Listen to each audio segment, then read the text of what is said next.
Bab 641, Laboratorium Penelitian. Nama, Dunia Dewa dan Iblis. Penulis, Zichan Bao Zeng. Plus mematikan mengatur ulang, Kuang Lang. Mengikuti suara pecahan kaca, sejumlah manusia yang berubah dengan mata merah muncul, melolong saat mereka menyerang Yue Zong. Yue Zong mengerutkan kening, dan pedang gigi hitamnya menebas dengan beberapa bilah-bilah, mengubah manusia yang berubah menjadi daging cincang. Segera, sekelompok manusia yang berubah yang berkumpul di pintu masuk dibunuh dengan mudah oleh Yue Zong. Dia memastikan bahwa tubuh mereka dihancurkan dengan benar dan parasit yang muncul tidak terhindar. Tidak ada satupun manusia yang berubah yang dapat menahan pukulannya. Ada jejak pertempuran di seluruh lab penelitian, dengan tembakan senjata yang berbeda di dinding, serta beberapa dinding yang tampaknya telah diledakkan dengan bahan peledak. Yue Zong mengikuti jalan setapak sampai ke pusat lab penelitian. Di tengah lab, ada 10 baris tabung kaca besar, setiap baris berisi 20 tabung. Totalnya ada 200. Dari jumlah tersebut, 20 diantaranya telah hancur, dengan pecahan kaca di mana-mana. Yue Zong mengamati dengan saksama dan menyadari bahwa di beberapa tabung kaca, masih ada beberapa jejak nutrisi putih atau nutrisi cair, namun di luar, tidak ada jejak yang terlihat. Ia mengamati detailnya dan sampai pada kesimpulan, benda-benda di dalam tabung ini pasti telah keluar. Ini pasti tempat para ilmuwan melakukan eksperimen biologis di masa lalu. Ia melihat pecahan kaca, serta semua peralatan yang ada di lab ini sambil berpikir sendiri. Yue Zong tidak banyak bereaksi terhadap eksperimen. Selama tidak ada nyawa manusia yang tidak bersalah yang terpengaruh, bahkan hasil akhir dari perang biologis tidak menjadi masalah baginya. Ia terus berjalan di lab penelitian ketika matanya menjadi cerah saat ia berlutut di lantai. Menjulurkan jarinya untuk menyentuh bercak cairan merah di tanah, ia menyadari, ini darah. Darah manusia, ini belum kering, mereka pasti ada di arah ini. Yue Zong mengangkat kepalanya dan mengikuti jejak darah menuju pintu besar. Tiba-tiba, rasa bahaya yang kuat muncul di hatinya, dan dia dengan cepat mengaktifkan langkah bayangannya dan berguling ke satu sisi. Anggota tubuh belalang sembah yang kuat datang menebas dengan kecepatan yang menembus penghalang suara ke arah bahu kiri Yue Zong. Pukulan itu berhasil mengenai sudut bahunya, meninggalkan bekas luka samar pada kulit ular laut mutasi tipe 4 yang kuat yang dikenakannya. Yue Zong dengan cepat berdiri dan melihat ke arah penyerang, hanya untuk melihat dua belalang sembah besar masing-masing sekitar 2 meter, berdiri di belakang kaca besar. Jika mereka memiliki ekspresi wajah, orang mungkin menebak mereka sedang menatap Yue Zong dengan ganas. Serangan mereka datang dengan kecepatan yang mengerikan, yang bahkan Yue Zong tidak dapat sepenuhnya hindari dengan kelincahannya yang luar biasa. Jika itu adalah orang lain, bahkan jika mereka adalah evolver dan telah melalui banyak peningkatan, mereka kemungkinan akan terbelah menjadi 2. Pada saat ini, ada kilatan cahaya terang, dan gambar Zhao Kuang muncul di layar besar. Dia menatap Yue Zong dan tertawa, sungguh mengejutkan. Yue Zong, kamu benar-benar berhasil sampai di sini. Namun, ini adalah hal terjauh yang akan kamu capai. Kedua bayiku akan mencabik-cabikmu dan kamu akan menjadi bagian dariku. Mata Zhao Kuang berbinar, Yue Zong, sungguh disayangkan. Aku benar-benar ingin bekerja sama denganmu. Selama kau setuju untuk dikendalikan oleh anak-anakku, dan menjadi bagian dari anak-anakku, aku dapat dengan mudah menjadikanmu raja dunia. Kau akan berdiri di atas makhluk hidup lainnya. Di antara anak-anakku, hanya kau yang memiliki potensi itu. Setelah kau menjadi raja, kau bisa mendapatkan apapun yang kau inginkan. Bahkan jika kau ingin 10.000 wanita cantik berlutut dan bersujud di hadapanmu, dan mengangkat pantat mereka padamu, itu tidak akan menjadi masalah. Bagaimana? Apakah kau ingin mempertimbangkannya? Mata Yue Zong berkilat dingin, saat ia membalas, pergi sana. Dasar aneh, aku akan mencabik-cabikmu dan membakarmu. Jika ia benar-benar membiarkan Zhao Kuang menanamkan parasit padanya, ia yakin ia akan dikendalikan sepenuhnya.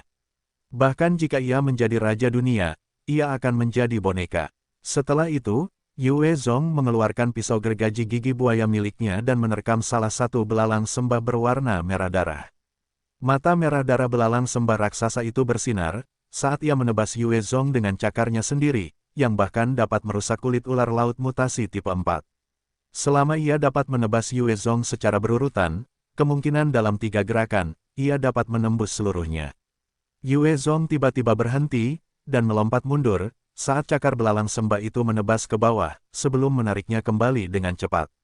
Yue Zong membuka tangannya dan mengaktifkan api iblisnya, saat panah api iblis yang kuat melesat keluar dari tangannya, melesat ke arah tubuh belalang sembah raksasa berwarna merah darah, mengakibatkan luka berdarah yang besar, saat belalang sembah itu mulai terbakar. Saat belalang sembah merah darah itu mulai terbakar, sayapnya mulai mengepak dengan ganas, saat ia berubah menjadi bola api besar yang membara yang menghantam laboratorium. Belalang sembah lainnya menyerang Yue Zong. Terlalu lambat, Yue Zong menatap belalang merah darah yang menyerangnya dengan kecepatan 16 kali lipat, dan dia tertawa dingin, membuka telapak tangannya. Sebuah panah api iblis yang kuat melesat keluar dan menghantam belalang kedua, menyebabkannya ikut terbakar. Kemampuan bertarung jarak dekat kedua belalang itu benar-benar mengerikan, saat mereka melepaskan cakar mereka secepat kilat, bahkan Yue Zong kesulitan untuk menghindar. Namun, kecepatan gerak mereka berbeda dan tidak menjadi ancaman bagi Yue Zong. Kedua belalang itu berjuang sia-sia untuk waktu yang lama sebelum mereka dibakar oleh api iblis menjadi abu. Yue Zong berjalan hati-hati menuju pintu besar itu. Saat dia semakin dekat, dia bisa melihat banyak sutra laba-laba yang terjalin bersama untuk membentuk jaring besar. Dia mengayunkan pisau gergaji gigi buaya ke sutra itu, menyebabkan suara gerindra keras terdengar. Namun, ketajaman pisau gergaji gigi buaya masih berhasil memotong sutra laba-laba itu. Ketika jaring laba-laba itu putus, seolah-olah Yue Zong memicu semacam jebakan, karena banyak untaian sutra melesat keluar dari segala arah ke arah Yue Zong. Dia mengerutkan kening dan menunjuk, saat tornado yang menyala meledak dan membakar jaring itu, mengubahnya menjadi abu. Setelah dia membersihkan jaring laba-laba, dia memasuki ruangan dengan hati-hati.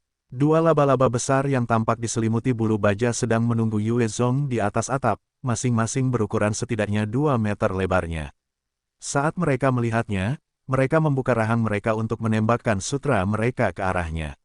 Dua tornado api muncul saat Yue Zong melambaikan tangannya, mengubah semua jaring laba-laba menjadi abu, dan saat mereka mengepul, mereka juga melahap dua laba-laba besar itu. Dua laba-laba yang terbakar jatuh dari langit-langit dan menggeliat sebentar, sebelum akhirnya meringkuk dalam kematian. Setelah berurusan dengan laba-laba itu, Yue Zong mengamati sekelilingnya. Dia melihat bahwa bagian tengah ruangan tertutup seluruhnya oleh jaring, dan bahkan ada dua kepompong yang terbuat dari sutra laba-laba yang tergantung, saat dua jejak darah mengarah ke sana. Yue Zong kemudian menyulap dua bola api lagi dan mengirimnya ke arah kepompong, menyebabkan mereka terbakar. Setelah membasmi semua musuh di ruangan itu, Yue Zong melangkah lebih jauh ke dalam. Dia berjalan menyusuri koridor panjang dan tiba di ruang tamu yang besar dan luas. Pada saat ini, di depannya, seluruh ruang tamu ditutupi oleh sekresi putih aneh, dengan banyak kepompong merah tergantung di mana-mana. Zhao Kuang telah berubah menjadi setengah manusia, setengah cacing yang aneh, bagian bawahnya adalah parasit sepanjang 20 meter, gemuk dan putih seperti cacing. Bagian cacing saat ini terendam dalam cairan putih, karena sejumlah tabung terhubung dari bagian cacing ke banyak kepompong merah yang tergantung di mana-mana. Di sekitar Zhao Kuang, ada darah manusia, serta organ dalam dan anggota tubuh yang berceceran di mana-mana. 8 manusia yang dikendalikan parasit masing-masing sekitar 2 meter terus menghancurkan isi darah di sekitar Zhao Kuang dan menyendoknya di piring untuk dimakan Zhao Kuang. Zhao Kuang mengangkat kepalanya, wajahnya penuh darah saat dia tertawa dan mencoba menarik Yue Zong. Kau datang. Yue Zong, kau sungguh luar biasa. Kau mendapatkan kekagumanku. Jadilah anakku. Selama kau melakukannya, aku dapat memberimu kekuatan tak terbatas, dan membuatmu menjadi organisme yang sempurna. Kau telah melihat sendiri, mereka yang menjadi anakku dapat segera memperoleh kekuatan. Lebih jauh lagi, aku memiliki kemampuan untuk mendorong evolusimu hingga menjadi raja manusia. Petik 2. Ini jawabanku. Yue Zong tertawa dingin dan mengeluarkan senjata elektromagnetiknya untuk menembak sekali ke arah Zhao Kuang. Semburan energi terang melesat dengan keras ke arah Zhao Kuang. Wajah Zhao Kuang jatuh saat dia menjerit tajam. Seketika, 8 manusia yang dikendalikan parasit itu menumbuhkan bagian-bagian tubuh yang bergabung menjadi cangkang kura-kura besar, melindunginya. Ketika sinar elektromagnetik yang kuat menghantam cangkang kura-kura manusia, ia menembus 6 lapisan, sebelum kehilangan kekuatannya. Saat Zhao Kuang menjerit, benda merah terang berpindah dari tubuh cacing bagian bawahnya ke salah satu kepompong merah darah. Kepompong itu berukuran sekitar 3 meter dan terbelah, saat seekor kera besar yang memiliki mata merah terang, dan duri tulang tumbuh dari lengan dan kakinya, melangkah keluar. Tingginya sekitar 2 meter, dengan cakar setidaknya 60 cm. Kera besar itu segera membuka matanya, saat kilatan berbahaya melintas. Saat kakinya menegang, ia menghilang dari tempatnya, dan segera muncul di depan Yue Zong, dengan ganas mencakar kepalanya. Cepat, kecepatan monster itu cepat. Kelincahannya bahkan lebih tinggi dari Lightning saat ini. Yue Zong terkejut dan mengangkat Crocodile Tooth Saw Blade untuk menangkis serangan itu. Dengan suara dang yang keras, kekuatan berbahaya mengalir dari cakar ke atas melalui bilah, menyebabkan seluruh lengan kanan Yue Zong gemetar dan menjadi mati rasa. Mulut Zhao Kuang tetap terbuka sambil berteriak terus-menerus, sementara sejumlah besar cairan merah darah dikeluarkan dari tubuhnya, memasuki kepompong-kepompong yang berbeda yang tergantung di sekitarnya. Mereka mulai gemetar, seolah-olah ada sesuatu yang akan pecah. Ini tidak bisa terus berlanjut. Mata Yue Zong berkilat dingin, saat dia melambaikan tangannya untuk menyulap tornado api iblis, mengirimkannya ke kepompong-kepompong itu. Ada lebih dari 100 kepompong di antara cairan putih itu, jika mereka muncul sepenuhnya, mereka akan menjadi pasukan parasit yang mengerikan. Api iblis Yue Zong mendarat di kepompong-kepompong itu, dan api mulai berkobar, menyebabkan kepompong-kepompong itu berdesis dan berderak. Saat api iblis itu terbakar, kepompong-kepompong itu mulai terbelah, memperlihatkan bentuk-bentuk kehidupan biologis yang aneh. Beberapa dari mereka memiliki manusia di dalamnya tetapi dengan 2 kepala. Ada yang memiliki kepala harimau dan cakar jaguar, sementara yang lain memiliki manusia dengan cangkang kura-kura besar di punggungnya. Bentuk kehidupan yang terkandung dalam kepompong itu sungguh aneh, terbukti bahwa mereka dipaksa bermutasi berdasarkan penelitian yang dilakukan sebelum kiamat. Yue Zong mengerahkan seluruh kekuatannya untuk menyebarkan api iblis ke seluruh ruangan. Kera besar itu diselimuti oleh cahaya merah darah, menghalangi api iblis yang membakarnya. Bahkan Zhao Kuang, sebagai ratu cacing, memiliki lapisan merah yang mencegah dirinya terbakar. Kera besar itu kemudian terus-menerus melancarkan tinju yang kuat ke Yue Zong, bersiul di udara.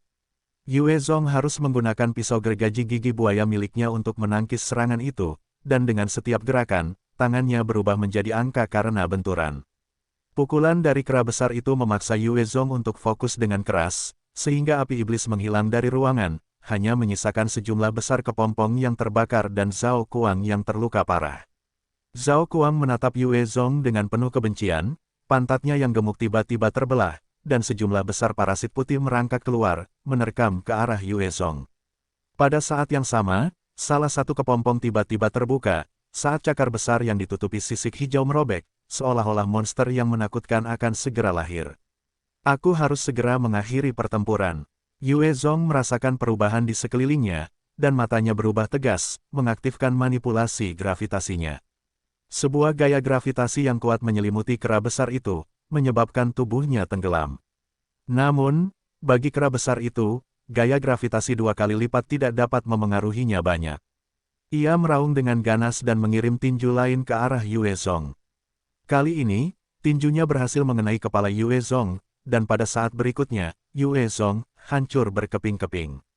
Hancurkan! Tubuh asli Yue Zong muncul di samping kera itu, menebas dengan bilah besar yang terbuat dari cakar burung api tipe 4, disertai dengan douki gelapnya yang ditingkatkan 2 kali, memotong pinggang kera besar itu. Bilah tajam itu menebas pinggang kanan kera besar itu semudah mengiris tahu, memotongnya menjadi 2, sementara sejumlah besar darah berceceran di tanah. Yue Zong melambaikan tangannya, mengirimkan api iblis ke arah kepompong yang hendak pecah. Cakar yang terjulur mulai memberontak sebelum entitas di dalamnya berteriak, dan semuanya terbakar menjadi abu. Massa parasit putih itu dengan cepat terbakar saat mayat mereka mengerut sebelum terbelah dengan hebat. Yue Zong kemudian mengeluarkan senjata elektromagnetiknya dan menembak lagi ke arah Zhao Kuang. Kilatan cahaya besar melesat ke arah tubuh Zhao Kuang, menusuk 2 manusia yang dikendalikan parasit yang telah berubah menjadi perisai daging. Tembakan itu meledak dengan keras pada Zhao Kuang, mengakibatkan lubang besar. Wajah Zhao Kuang berubah saat dia meludahkan ludah dalam jumlah banyak. Ah! Yue Zong, beraninya kau menyakitiku. Aku ingin kau mati dengan buruk. Aku ingin kau tercabik-cabik. Aku akan mengendalikanmu dan membunuh semua orang yang kau cintai. Kalian semua akan mati di sini. Apa-apaan kalian membuat keributan seperti ini? Yue Zong tertawa dingin, sebelum melepaskan tembakan beberapa kali. Tembakan itu mengenai tubuh Zhao Kuang, mengakibatkan lebih banyak darah dan materi putih berceceran di mana-mana, karena lebih banyak parasit merangkak keluar dari dalam. Satu tembakan terakhir mengenai kepala Zhao Kuang tepat di kepalanya, menghancurkannya. Mayat Zhao Kuang yang tanpa kepala berkedut sedikit, sebelum jatuh ke tanah. Yue Zong melihat musuh yang kalah di depannya dan akhirnya menghela napas lega. Dia akhirnya membasmi monster aneh. Ini, jika monster itu lolos ke permukaan, itu akan menjadi mimpi buruk bagi umat manusia. Akan ada rasa takut dan ketidakpastian setiap kali seseorang bertemu orang lain, takut akan kemungkinan pihak lain menjadi parasit. Saat mencapai titik itu, ketidakpercayaan akan menyebabkan seluruh umat manusia hancur, karena semua orang akan menjadi paranoid, dan tidak ada yang mau bekerja atau tinggal dengan siapapun. Setelah membunuh Zhao Kuang, Yue Zong mengalihkan pandangannya ke kera besar itu. Dia mengirim bilah tajam yang panjang menebas leher kera itu, memenggalnya. Tepat pada saat kepala kera itu dipenggal, parasit merah terang yang telah berevolusi dari keadaan putih dan gemuk menjadi sesuatu yang menyerupai kalajengking, mengepakkan sayapnya dan terbang menuju Yue Zong. Yue Zong mengayunkan bilahnya dan menebas parasit merah dan gemuk itu menjadi dua, saat bagian-bagiannya jatuh ke tanah. Dia kemudian menginjak ke bawah dengan kakinya, menghancurkan cacing itu menjadi pasta daging. Tepat pada saat ini, terdengar suara gemerisik dari luar ruangan. Yue Zong berbalik, saat ia melihat 8 Trin tingkat rendah memanjat masuk. Saat Trin melihat cairan putih dan kepompong merah, mereka menjadi bersemangat, dan menyerbu maju, menelan cairan itu. Salah satu dari mereka menerkam ke arah satu kepompong dan mulai menggigitnya dengan keras. Yue Zong diam-diam tergerak, saat ia mengamati tindakan aneh mereka dengan tenang. Awalnya ia bermaksud untuk membakar seluruh tempat itu, tetapi setelah melihat tindakan mereka, ia merasa bahwa benda-benda di dalam ruangan itu mungkin memiliki nilai.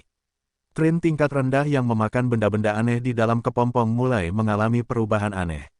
Saat ia selesai makan, tubuhnya mulai gemetar.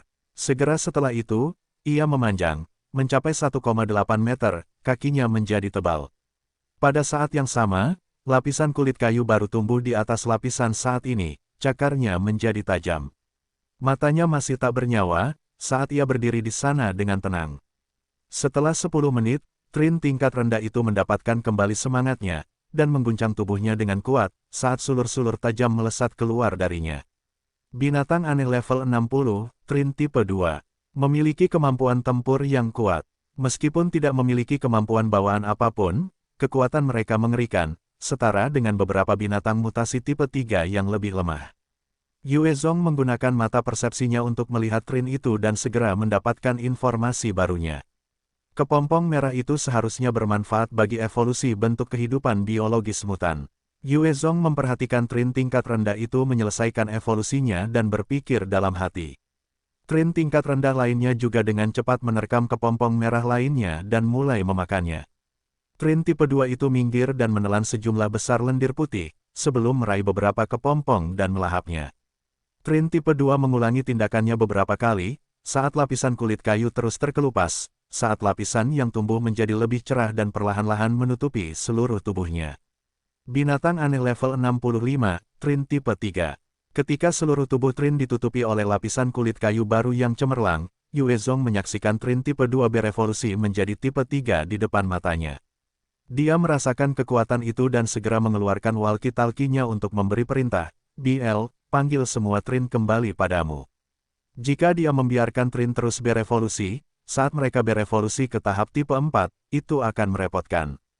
Yue Zong tidak tahu apakah BL dapat mengendalikan tingkat kekuatan itu. Sebagian besar Trin telah berevolusi, semuanya mencapai tipe 2, dan mereka memiliki kekuatan tempur yang kuat. Tepat saat mereka ingin segera melanjutkan menelan sisa kepompong, tubuh mereka sedikit gemetar, saat mereka mulai berjalan kembali. Trin tipe 3 tampak sedikit kesulitan saat mengamati kepompong berwarna merah darah dan lendir putih, sebelum berbalik dan mundur juga. Yue Zong memperhatikan mereka pergi dan menghela napas lega, benar-benar seperti yang diharapkan, semakin tinggi tipenya, semakin sulit dikendalikan. Jika mereka terus berevolusi, itu akan menjadi masalah. Yue Zong melihat beberapa kepompong dan lendir putih aneh, sebelum berjalan ke salah satu dari mereka dan membelahnya. Dia kemudian mengiris kepala makhluk hidup yang bermutasi di dalamnya menjadi dua, sebelum beralih ke yang berikutnya dan melakukan hal yang sama. Yue Zong kemudian menyimpan 2 tangki besar lendir putih, serta 30 kepompong ke dalam cincin spasialnya, sebelum mengiris mayat cacing Ratu Zhao Kuang. Tubuh binatang mutasi tingkat tinggi biasanya memiliki beberapa harta karun, dan Yue Zong ingin melihat apakah bentuk kehidupan Zhao Kuang yang bermutasi ini serupa. Di sekujur tubuhnya, masih banyak parasit yang menggeliat dalam cairan merah yang menjijikkan. Yue Zong tidak mempermasalahkan kotoran atau baunya, saat ia terus menggali sampai ia menemukan mutiara merah di dekat jantung Zhao Kuang. Ia meletakkan mutiara itu ke dalam cincinnya, sebelum mengiris mayat Zhao Kuang secara menyeluruh untuk memastikan tidak ada lagi harta karun. Ia kemudian mencari di seluruh ruangan, memastikan tidak ada lagi kepompong yang tersisa, sebelum keluar untuk meminta anak buahnya membersihkan. Di dalam kota bawah tanah ini, tidak ada lagi orang yang hidup. Selain mereka yang telah dikirim sebelumnya sebagai umpan meriam yang sudah dikendalikan, sisanya telah diubah menjadi makanan untuk Zhao Kuang yang bermutasi itu. Namun, Yue Zong masih berhasil menemukan 10.000 ton ransum, serta sejumlah besar peralatan penelitian dan data. Ada juga 300 senapan, 25 peluncur granat, dan 100 ton bahan bakar. Hasil tangkapan dari kota bawah tanah ini membuahkan hasil, tetapi karena Zhao Kuang telah menjadi nenek moyang parasit yang aneh, ia tidak mau memperkuat manusia yang seharusnya menjadi makanannya. Jadi, ia tidak mengalokasikan banyak sumber daya, hampir tidak menyentuh cadangan kota. Selain sumber daya, sebagian besar peralatan penelitian semuanya baik-baik saja tanpa kerusakan, selama mereka dirawat dan yang telah rusak, dilihat, semuanya dapat digunakan. Lab penelitian ini telah menjadi garda terdepan penelitian biologi sebelum kiamat di Tiongkok dan memiliki peralatan kelas atas. Dengan lab seperti itu, sumber dayanya, dan peralatannya, selama Yue Zong menugaskan beberapa ilmuwan yang cakap untuk itu, ia dapat dengan cepat memulai pengembangan di area itu. Yue Zong juga mengalokasikan 29 kepompong untuk beberapa trin di bawah BL untuk dimakan, yang langsung menghasilkan 29 trin tipe 3 lagi. Kemampuan tempur dari camilan tipe 3 ini tidak dapat dibandingkan dengan Lightning tipe 3, tetapi 10 dari mereka dapat dengan mudah memaksa Lightning ke sudut. Paling tidak, mereka dapat mencabik-cabik Lightning jika mereka bekerja sama. Dengan hasil tangkapan yang begitu besar, Yue Zong dan pasukannya kembali ke Kabupaten Kimu. Ketika dia mencapai kota Kimu, Yue Zong tidak terlibat dalam kegiatan besar apapun, sebaliknya, fokus pada pelatihan pasukan pemenang. Pada saat yang sama, dia menempatkan pasukan yang dia menangkan dari kerajaan dewa untuk pelatihan. Pada saat yang sama, perlengkapan resimen di dalam barak tentara pegunungan Ulan semuanya telah dibawa keluar dan dialokasikan kepada pasukannya, mendorong kekuatan tempur mereka ke tingkat berikutnya. Di dataran tengah yang luas, terdapat banyak faksi kecil, dan faksi Mongolia semuanya telah memberikan dukungan mereka kepada Raja Mongol Huer. Ran Zhang Xiao, seorang gadis Tionghoa kurus berusia sekitar 15 atau 16 tahun mengenakan pakaian sederhana saat ia menggembalakan domba-dombanya di sebuah faksi kecil Mongolia. Pada saat ini, sebagian besar dataran masih tertutup salju, tetapi beberapa petak sudah mulai ditumbuhi rumput, dan para penggembala dapat membiarkan kawanan mereka merumput lagi. Setelah kiamat, banyak hewan telah bermutasi menjadi binatang mutasi. Namun, ada beberapa yang tidak berubah, sebaliknya, hidup dengan keras kepala. Selama mereka tidak ditangkap oleh zombie, mereka tidak akan menjadi binatang zombie juga. Huer Ran juga dianggap sebagai panglima perang yang cakap dan berkarisma, ia juga tidak kurang cerdas. Ia tahu bahwa hanya mengandalkan warisan dan sumber daya yang ditinggalkan dunia sebelum kiamat akan menjadi pilihan yang buruk, karena suatu hari nanti akan habis. Setelah menyatakan dirinya sebagai raja, ia telah mengerahkan orang-orang untuk mencari binatang buas yang belum bermutasi untuk dibawa kembali dan dirawat oleh rakyatnya. Semua tindakan Huer Ran adalah untuk menyatukan sejumlah besar penggembala Mongol. Oleh karena itu, banyak orang menganggapnya sebagai penyelamat dunia. Pada saat yang sama, karena darah bangsawan mengalir dalam nadinya, banyak orang lain berusaha melindunginya dengan nyawa mereka. Mata Zhang Xiao berwarna hijau, sementara tangannya penuh dengan luka cambuk. Ia tidak hanya harus menggembalakan domba di siang hari, ia juga harus menghadapi nafsu 3 pria di malam hari. Ia pernah berpikir untuk lari dan mencobanya sekali sebelumnya. Hasilnya, ia terpaksa kelaparan selama 3 hari, dan dicambuk sampai hampir mati. Sejak saat itu, ia kehilangan keyakinan dan menjadi mati rasa. Pada saat ini, beberapa penunggang kuda Mongol datang dengan tergesa-gesa, salah satu dari mereka menatap Zhang Xiao, dengan ekspresi kejam di wajahnya. Dia melemparkan cambuk ganas ke arahnya dan berkata, "Wanita jalang, Tuan Hek ingin menidurimu. Buka bajumu, dan angkat pantatmu, biarkan Tuan Hek bersenang-senang." Ketika cambuk itu mendarat di tubuhnya, cambuk itu langsung membelah pakaiannya dan meninggalkan luka yang dalam dan berdarah di tubuhnya yang lemah. Zhang Xiao langsung jatuh ke tanah dan meringkuk kesakitan, air mata dan lendirnya mengalir deras. Dia berjuang sebentar, sebelum merobek pakaiannya dan turun ke tanah untuk mengangkat pantatnya. Salah satu penunggang kuda Mongol tertawa terbahak-bahak sambil menunjuk, "Wanita jalang. Lihat itu pelacur Han, mereka yang paling tidak tahu malu, seperti anjing, tidak punya rasa malu sama sekali." Yang lain turun dari kudanya dan melangkah ke arahnya, "Ayo." Semua orang pada saat yang sama. Yang lainnya juga datang ke arah Zhang Xiao dengan gembira. Wanita jalang ini masih berani lari. Benar-benar mencari kematian. Kuliti dia, dan gunakan dia untuk menyuburkan rumput, bagaimana? Tidak buruk, ide itu bagus. Petik 2. Saat mereka mendekatinya, mereka mulai berdiskusi di tengah tawa tentang cara menyiksa dan mempermainkan Zhang Xiao. Ketika dia mendengar kata-kata mereka, tubuhnya gemetar hebat karena ketakutan, saat 2 aliran air mata jatuh dari matanya. Dia adalah putri dari keluarganya sebelum kiamat, namun setelah itu, dia telah menjadi budak orang-orang Mongolia, dan semuanya telah berubah. Dia telah mengalami sendiri kekejaman umat manusia, di mana martabat tidak ada. Orang-orang Mongolia tidak membiarkannya pergi dan bahkan mendiskusikan cara untuk menyiksanya, dan itu membuatnya dipenuhi dengan rasa takut. Salah satu dari mereka tertawa terbahak-bahak dan mengeluarkan bilah melengkungnya, "Sudah kuputuskan.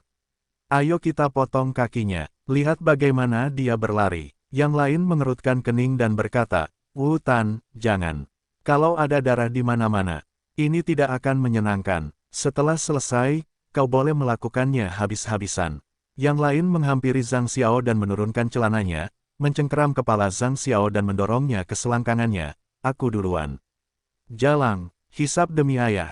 Tepat saat kepala Zhang Xiao dipaksa ke selangkangannya, sebuah anak panah yang kuat menembus kepala prajurit Mongolia itu, menyebabkan darah segar berceceran di mana-mana. Prajurit itu tewas dengan ekspresi kaget dan tidak percaya di matanya.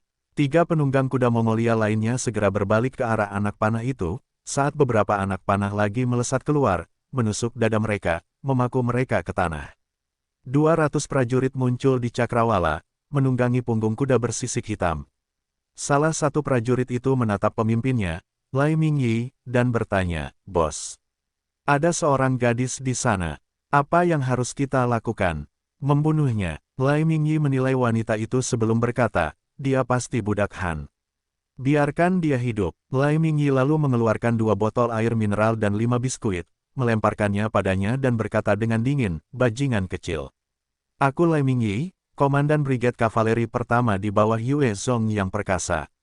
Jika kau ingin terus hidup, pergilah ke kota Qimou, hanya dengan sampai di sana, kau akan memiliki kesempatan untuk bertahan hidup." Zhang Xiao segera berlutut dan menangis sekeras-kerasnya, "Bawa aku pergi. Aku bersedia melakukan apapun untukmu.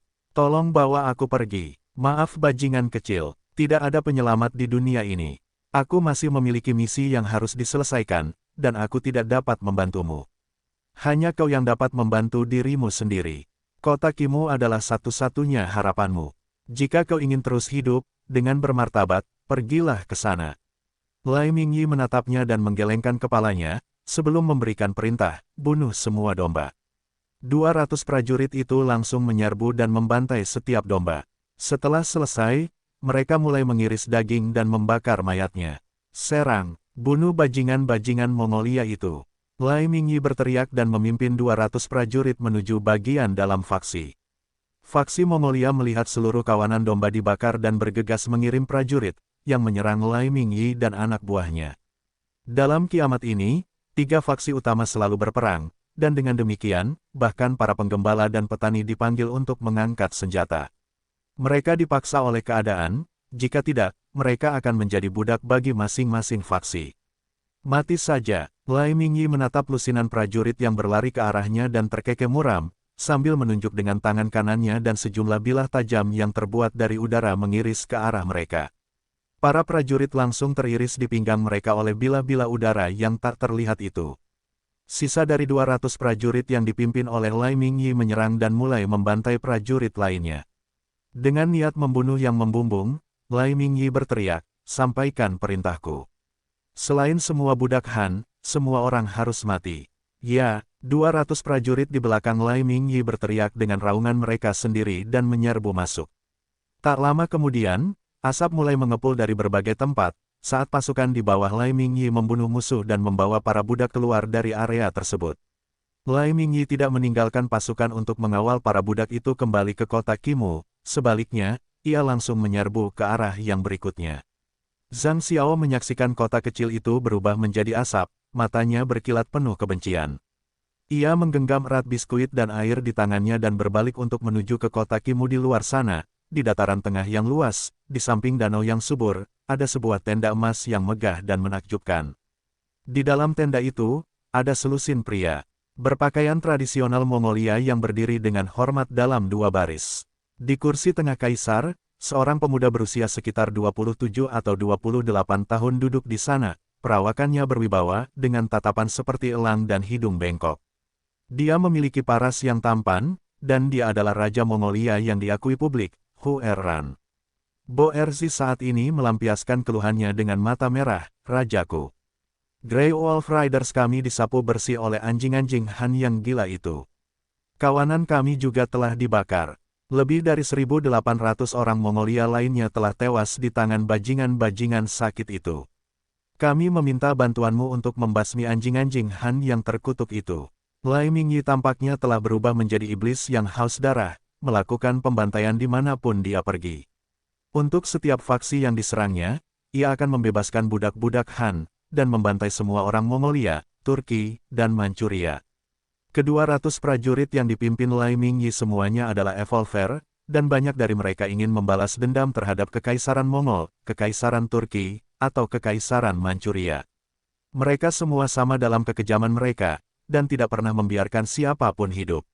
Seolah-olah sebuah bencana telah melanda dataran tengah, dan berbagai bawahan dari tiga faksi menanggung beban kemarahan mereka.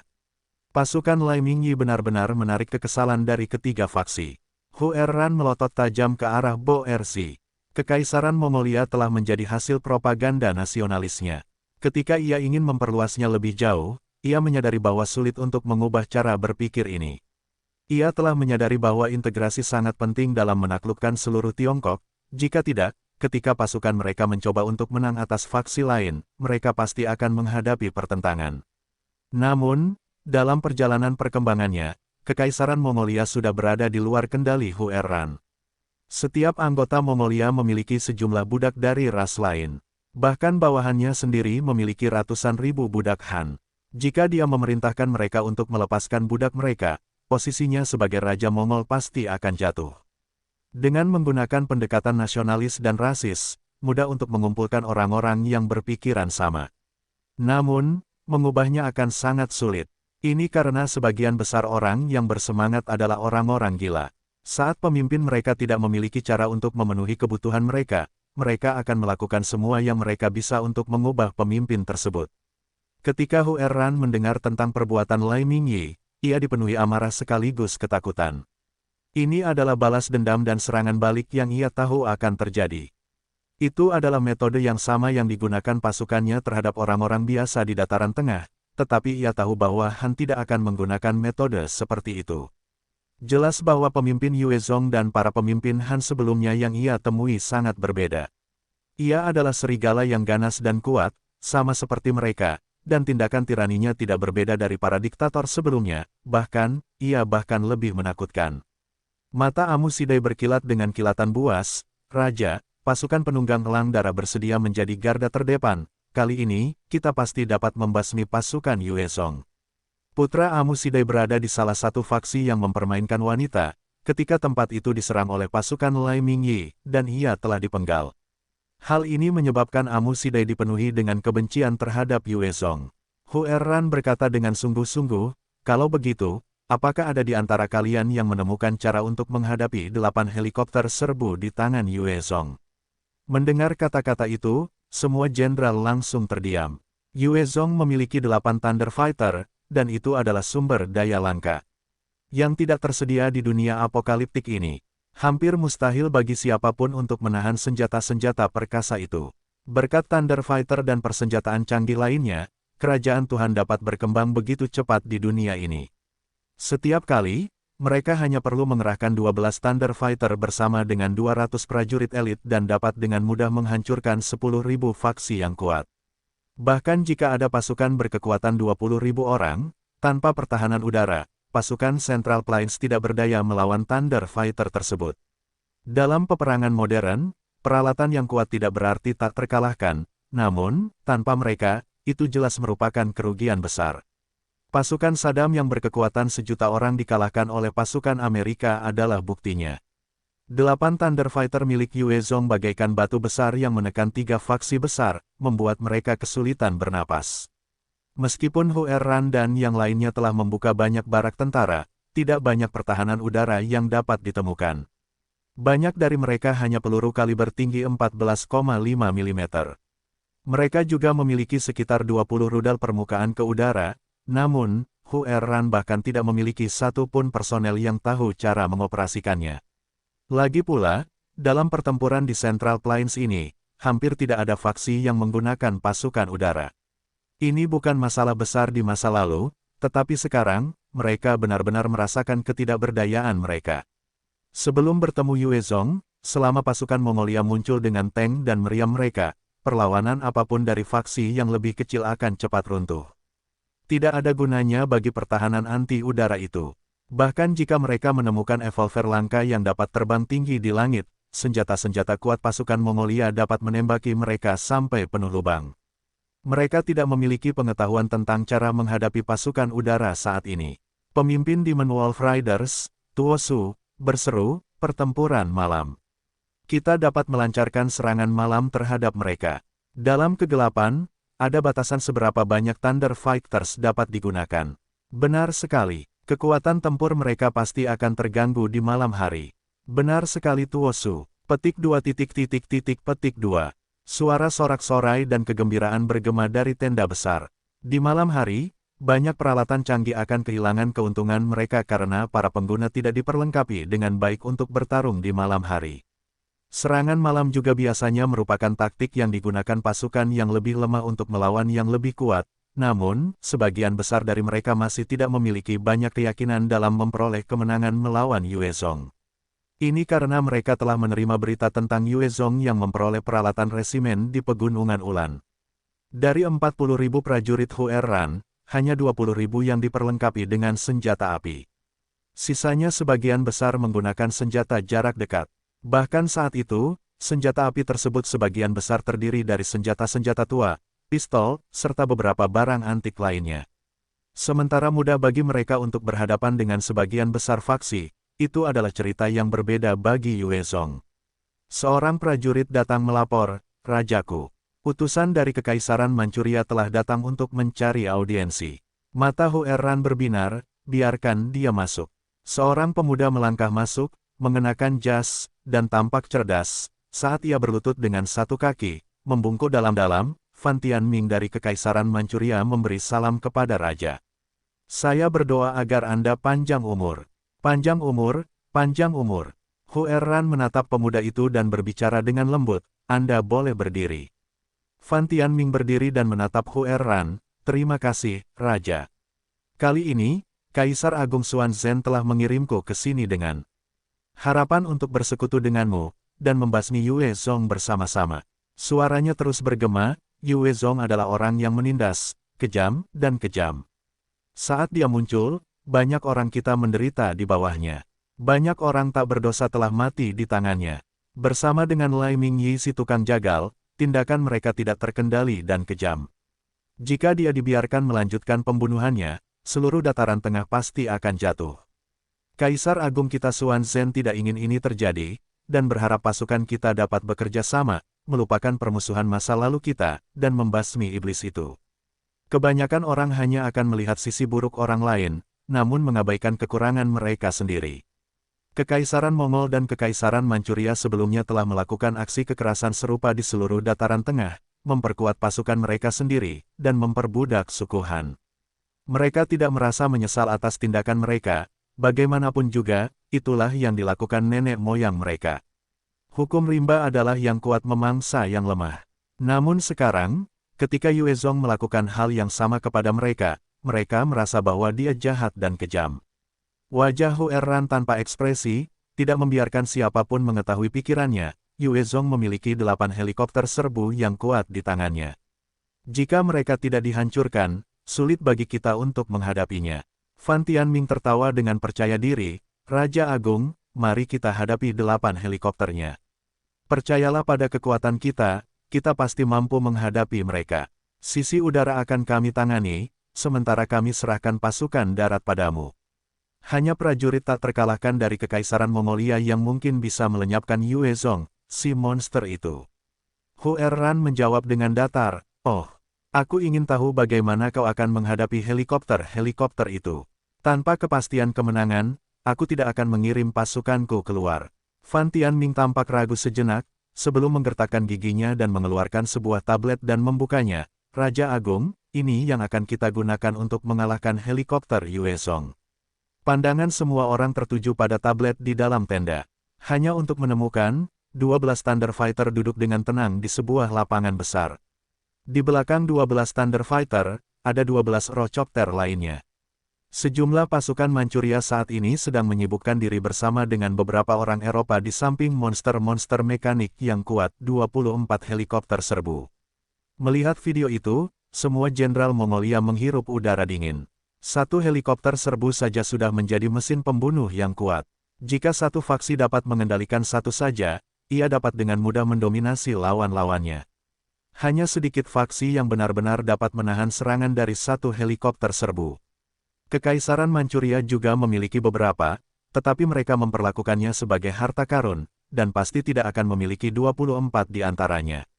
Lagi pula, sebelum kiamat, Mongolia juga merupakan sebuah negara, dan berdasarkan catatan publik mereka tidak memiliki lebih dari 100 di antaranya. Di dunia apokaliptik di mana sumber daya langka, sungguh mengejutkan melihat Kekaisaran Manchuria memiliki 24 di antaranya. Hu Erran menoleh untuk menatap Fan Tianming, dengan ekspresi berubah dan keterkejutan yang tak terselubung. Bagaimana kau mendapatkan ini? Fan Tianming tertawa kecil menanggapi, Raja Agung, ini adalah rahasia negara. Tidak mudah untuk mengatakannya, namun, Anda dapat yakin bahwa setelah kita bersama-sama membasmi Yue Zong, negara saya bersedia memberi Anda 4 di antaranya.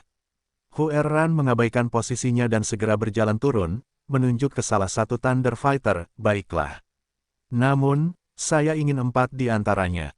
Dia telah memahami kekuatan dan ancaman Thunder Fighter dari mulut Amusidai dan Bo Erzi, dan berharap untuk memiliki peralatan canggih seperti itu juga. Fan Tianming melihatnya dan segera memiliki ekspresi minta maaf, Raja Agung, maafkan saya, jika memang begitu, kami hanya dapat memberi Anda 1. Thunder Fighter dimungkinkan setelah kiamat, dan memiliki kekuatan 3 kali lipat dari helikopter serbu biasa.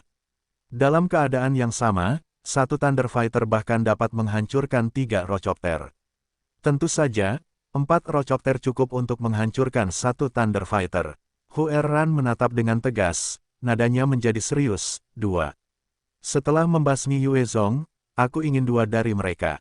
Kali ini, aku bahkan akan keluar sendiri, dan mengumpulkan semua pasukanku untuk melenyapkan Yue Zong. Ekspresi gembira melintas di mata Fan Tianming, bagus. Itu sudah cukup. Setelah Kekaisaran Manchuria dikalahkan beberapa kali, pasukan elit mereka telah berkurang banyak. Meskipun mereka telah memutuskan untuk bergabung dengan Kerajaan Tuhan, pasukan yang dikerahkan ke dataran tengah tidak banyak, dan hanya dapat memberikan dukungan udara.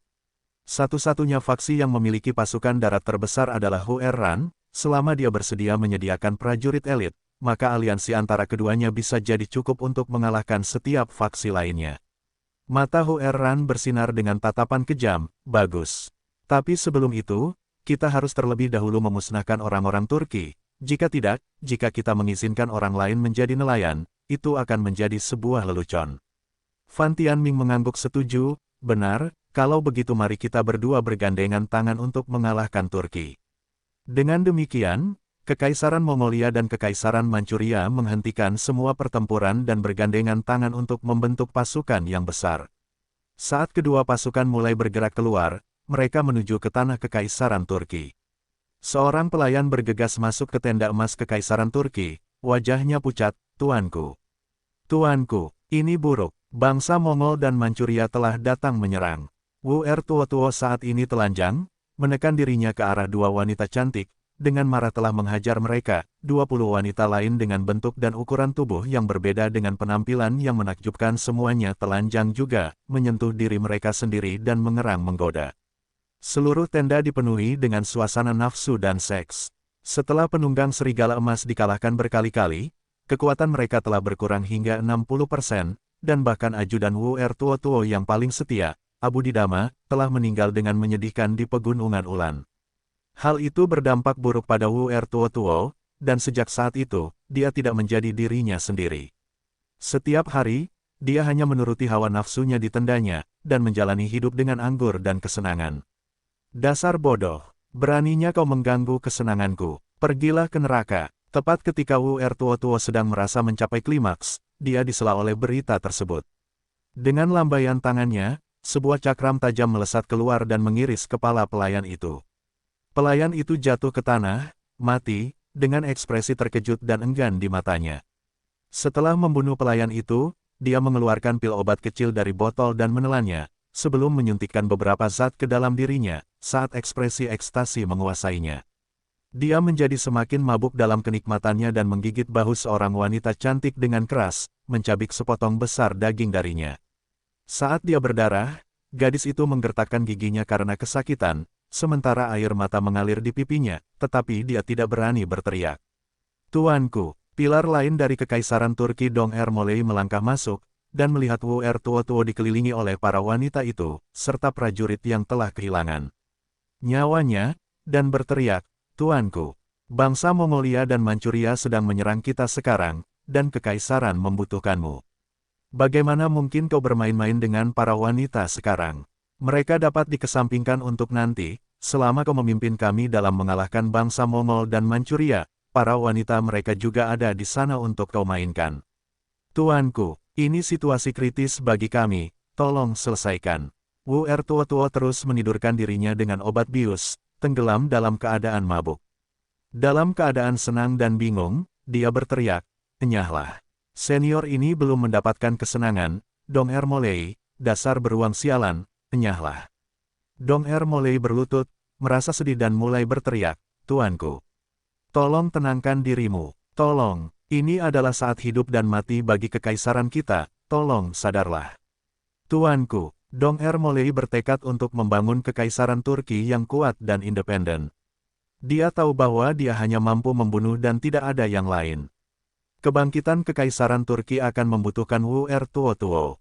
Sebenarnya, seluruh kekaisaran telah dibangun oleh Wu Ertuo sendiri. Dong Ermolei hanya peduli untuk membunuh musuh-musuhnya, dan tidak tahu apa-apa lagi.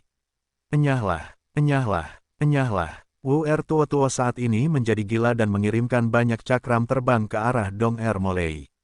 Dong Ermolei telah berlutut di tanah dan tidak waspada terhadap orang yang paling dia hormati. Cakram-cakram itu melesat melewati lehernya, dan kepalanya melayang di udara, berguling ke satu sisi dalam hujan darah. Seperti ini, evolver terkuat yang pernah beradu pedang dengan Yue Zong tewas di tangan pemimpinnya sendiri. Dengan kematiannya, seluruh Turki merasakan dunia mereka runtuh, karena para jenderal bangkit dan memimpin pasukan mereka sendiri ke arah yang berbeda. Bangsa Mongolia dan Manchuria sudah lama bersiap, dan mengambil kesempatan untuk mengejar semua pasukan kekaisaran Turki, memusnahkan mereka. Pada saat yang sama, mereka melahap sumber daya dan orang-orang, memperluas pasukan mereka. Raja Turki Wu Ertuo juga terbunuh dengan satu pukulan oleh Aodol, dan kekaisaran Turki terhapus dari muka bumi, begitu saja. Pasukan sekutu Manchuria dan Mongolia sangat santai, seolah-olah itu hanya ekspedisi bagi mereka, dengan kurangnya perlawanan dari musuh. Itu mudah bagi mereka karena Wu Ertuo telah jatuh. Dia telah kehilangan kemauannya, kehilangan semangat juangnya, dan seluruh kekaisaran Turki yang dengan susah payah dia bangkitkan hancur berantakan. Setelah pasukan sekutu yang kuat menyapu bersih kekaisaran Turki, mereka beristirahat selama 2 hari sebelum berbalik dan menuju kota Kimu. Kota Awan adalah kota kecil di dekat kota Kimu, dan merupakan lokasi penting bagi kota Kimu. Selama dipertahankan dengan baik, kota ini dapat mengusir banyak musuh dari garis depan kota Kimu. Sebagai garis pertahanan pertama kota Kimu, Yuezong telah mengerahkan seluruh batalion ke kota ini. Pada saat yang sama, 2.000 orang yang selamat sedang bekerja membangun benteng dan perangkap untuk mempersiapkan serangan yang akan datang. Tiba-tiba, ada awan debu di kejauhan, dan penjaga yang berjaga di atas pohon berubah drastis.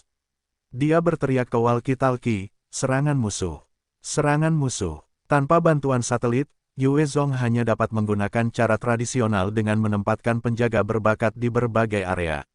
Setelah memperoleh informasi itu, seluruh kota Awan bergegas mengambil tindakan, seraya para prajurit bersiap dan menyiapkan senjata mereka, sambil terus menatap cakrawala. Li Guang berdiri di tempat yang tinggi dan melihat pasukan sekutu di kejauhan. Ia bergumam dengan niat membunuh yang membara, "Jadi, kalian akhirnya di sini, pasukan sekutu. Kali ini, aku akan membiarkan kalian merasakan kekuatan pasukan kemenangan." Para prajurit yang ditempatkan di kota Awan semuanya adalah prajurit pasukan kemenangan, dan telah menjalani pelatihan militer yang berat. Setiap dari mereka dipenuhi dengan niat bertempur, dan serangan pasukan sekutu sesuai dengan keinginannya. Kekaisaran Manchuria dan Mongolia takut bahwa Yuezong akan mengarahkan pandangannya jauh ke depan. Dan karena Yuezong ingin membasmi mereka sendiri, tetapi tidak mampu mengirim orang untuk menemukan markas pusat mereka, ia tidak dapat meminta lebih. Mungkin akan menekan untuk berhadapan dengan pasukan mereka, tetapi di sisi lain, ini adalah kesempatan untuk berhadapan dengan mereka sekali dan untuk selamanya di luar kota Awan. Banyak parit telah digali dan perangkap pembunuh telah disiapkan dan ditanam. Ada titik pandang yang tinggi di kedua sisi kota, yang dapat digunakan untuk melancarkan serangan. Huerran mengamati medan perang dari jauh dan memberikan perintah serius, "Kirim para budak untuk mengisi parit." Jenderal Mongolia Agudo yang bertanggung jawab atas para budak melihat ke-3.000 dari mereka, memperhatikan ekspresi datar mereka, dan berteriak, "Kalian segerombolan babi, dengarkan. Pergilah isi parit, selama kalian melakukannya, keluarga kalian akan menerima manfaat, budak biasa akan menjadi budak kelas atas, sementara budak kelas atas akan ditingkatkan menjadi warga negara biasa. Ini adalah satu-satunya kesempatan bagi keluarga kalian dan diri kalian sendiri untuk mendapatkan kebebasan dan martabat." Serang untuk senior ini. Di bawah aumannya, secercah harapan melintas di mata para budak, saat mereka mengangkat karung pasir dan bergegas menuju parit. Meskipun Huerran sangat kejam kepada mereka, dapat dikatakan bahwa kata-katanya sepadan dengan emas yang mereka miliki. Dengan janji Agudo, mereka dipenuhi dengan harapan untuk pertama kalinya. "Jangan bunuh aku Han. Jangan tembak, aku Han. Tolong jangan tembak, aku orang Korea Tiongkok. Jangan tembak, aku orang Miao. Jangan bunuh aku, kita semua adalah kawan seperjuangan." Petik 2. Di bawah tatapan waspada dari 200 prajurit, 3.000 budak itu maju dengan putus asa, menangis saat mereka berjalan menuju kota Awan. Memanfaatkan rakyat jelata untuk menyerang kota-kota, ini adalah taktik kejam yang digunakan di masa lalu. Jika musuh bersikap lunak dan membiarkan rakyat jelata mengisi lubang, maka pasukan Mongolia dapat maju. Jika musuh mengeraskan hati mereka untuk membunuh rakyat jelata, mereka akan menghabiskan peluru mereka, dan menurunkan moral mereka sendiri. Itu benar-benar strategi yang kejam. "Enyahlah, keluar dari sini, pergi sekarang, jangan mendekat, ada jebakan di sini, jangan mendekat lagi." Petik 2. Melihat 3.000 budak mendekat, para prajurit di kota Awan mulai berteriak panik. Mereka lebih suka terlibat dalam pembantaian habis-habisan dengan orang-orang Mongolia daripada menembaki orang-orang mereka sendiri. Hong, setelah ledakan keras, sejumlah budak melangkah dan memicu ranjau darat, yang meledakkan mereka hingga terpisah. Yang lain memicu mekanisme, yang mengirimkan anak panah ke arah mereka. Hujan anak panah yang lebat jatuh ke puluhan budak, menyebabkan mereka jatuh dan menangis kesakitan. Di sekitar kota Awan, pasukan Yuezong telah menanam ranjau darat dan jebakan. Ini sebenarnya dimaksudkan untuk pasukan Mongolia, tetapi sayangnya, pasukan budak telah memicunya. Aku tidak ingin mati. Melihat rekan-rekan mereka jatuh karena ledakan dan jebakan, salah satu dari mereka meraung sambil mundur. Di bawah pimpinannya, beberapa orang lainnya juga mulai mundur. Pembelot akan dihukum mati. Di belakang, pasukan Mongolia melangkah maju untuk membantai budak manapun yang mundur. Setelah pasukan Mongolia membunuh lebih dari 30 budak, situasi agak stabil. Li Guang memerintahkan dengan dingin, penembak jitu. Bunuh prajurit penegak hukum mereka. Peng, peng, setelah suara tembakan, sejumlah prajurit Mongolia jatuh tewas, dengan lubang peluru di kepala mereka. Para prajurit penegak hukum itu perlahan-lahan dihabisi satu persatu oleh penembak jitu elit yang bersembunyi di kota awan. Di bawah ancaman kematian, para prajurit yang awalnya menjaga para budak mulai hancur berantakan, meninggalkan 30 mayat rekan mereka sendiri saat melarikan diri. Saat mereka terbebas dari ancaman pasukan penegak hukum, 3.000 budak mulai mundur dengan liar. Hu Erran menyaksikan kejadian itu dengan mata dingin dan memerintahkan, mereka berani mundur tanpa perintah, bunuh mereka semua. Dengan demikian, peluru menghujani pasukan sekutu, membunuh dan melukai banyak budak. Agudo sendiri membawa senapan serbu, menembaki 3.000 budak itu dengan liar sambil berteriak, kalian sebaiknya mundur saja. Lempar karung pasir itu ke dalam parit. Kalau tidak, kami akan mengeksekusi kalian. Keluarga kalian juga akan dicap sebagai anjing dan akan dihukum sesuai dengan itu. Ketika 3.000 orang yang selamat ditembaki oleh pasukan sekutu, banyak dari mereka sudah bersimbah darah. Sisanya tidak punya pilihan selain kembali ke jalan menuju neraka dan menyerang. Hu Erran tidak peduli dengan nyawa para budak, matanya berkilat dingin, jadi mereka akan menggunakan penembak jitu mereka sejak awal ya. Sampaikan perintahku. Penembak jitu, serang. Dengan perintahnya, penembak jitu elit dari pasukan Zirah Putih dan pasukan Kiesue mulai maju perlahan dengan hati-hati dan mulai terlibat dalam baku tembak penembak jitu dengan pasukan Yuezong. Peng, peng, suara tembakan yang jelas terdengar keras, meskipun tidak terkonsentrasi, tetapi dengan setiap tembakan, akan ada satu atau dua penembak jitu yang tertembak mati. Itu bisa dari pasukan Yuezong maupun pasukan sekutu. Baku tembak yang intens berlanjut untuk waktu yang lama, sebelum pasukan sekutu menyadari kerugian mereka menumpuk lebih cepat. Lebih dari 20 penembak jitu mereka telah dikeluarkan oleh penembak jitu dari pasukan pemenang, sedangkan mereka hanya membunuh 10 musuh. Pasukan mantan kok yang berhasil ditaklukkan Yuezong sebagian besar adalah hakim, dan telah mengalami perubahan pekerjaan. Di antara 1.700 dari mereka, lebih dari 1.000 adalah penembak jitu. Mereka semua telah berlatih dalam menembak jitu, dan di pasukan pemenang, jumlah total penembak jitu lebih dari 200. Pasukan sekutu mungkin juga memiliki banyak penembak jitu, tetapi jumlahnya terlalu sedikit jika dibandingkan dengan pasukan Yuezong. Lebih jauh lagi, penembak jitu pasukan sekutu tidak dapat dibandingkan dengan penembak jitu dari pasukan kemenangan. Mereka kalah kelas dan jumlah, dan dengan demikian, mereka sangat menderita dalam pertempuran itu. Karena kedua belah pihak masih saling menembak dengan intens, 800 budak yang tersisa membawa karung pasir mereka dan semakin dekat ke parit-parit berbahaya itu. Li Guang memperhatikan para budak yang mendekat, dan ekspresinya berubah jelek, tembak. Cepat kabur, jangan terlalu dekat, cepat, lari, kita akan menembak. Petik 2. Para prajurit pasukan kemenangan di dalam kota awan mulai berteriak tak berdaya saat mereka melepaskan tembakan, dan tembakan mereka menyebabkan para budak tersandung dan jatuh. Pasukan di dalam kota awan tidak dapat dibandingkan dengan ukuran pasukan sekutu, sehingga mereka hanya bisa mengandalkan benteng, perlindungan, dan jebakan. Jika hati Li Guang menjadi lunak dan membiarkan para budak menggunakan nyawa mereka sendiri untuk melumpuhkan jebakan dan mengisi parit, maka pasukan sekutu akan lebih mudah. Jumlah korban tewas pasukan kemenangan akan bertambah, dan bagi mereka, itu adalah kerugian yang tidak dapat mereka tanggung. Satu persatu, para budak jatuh bersimbah darah, tetapi ada beberapa yang berhasil membuang karung pasir mereka ke dalam parit.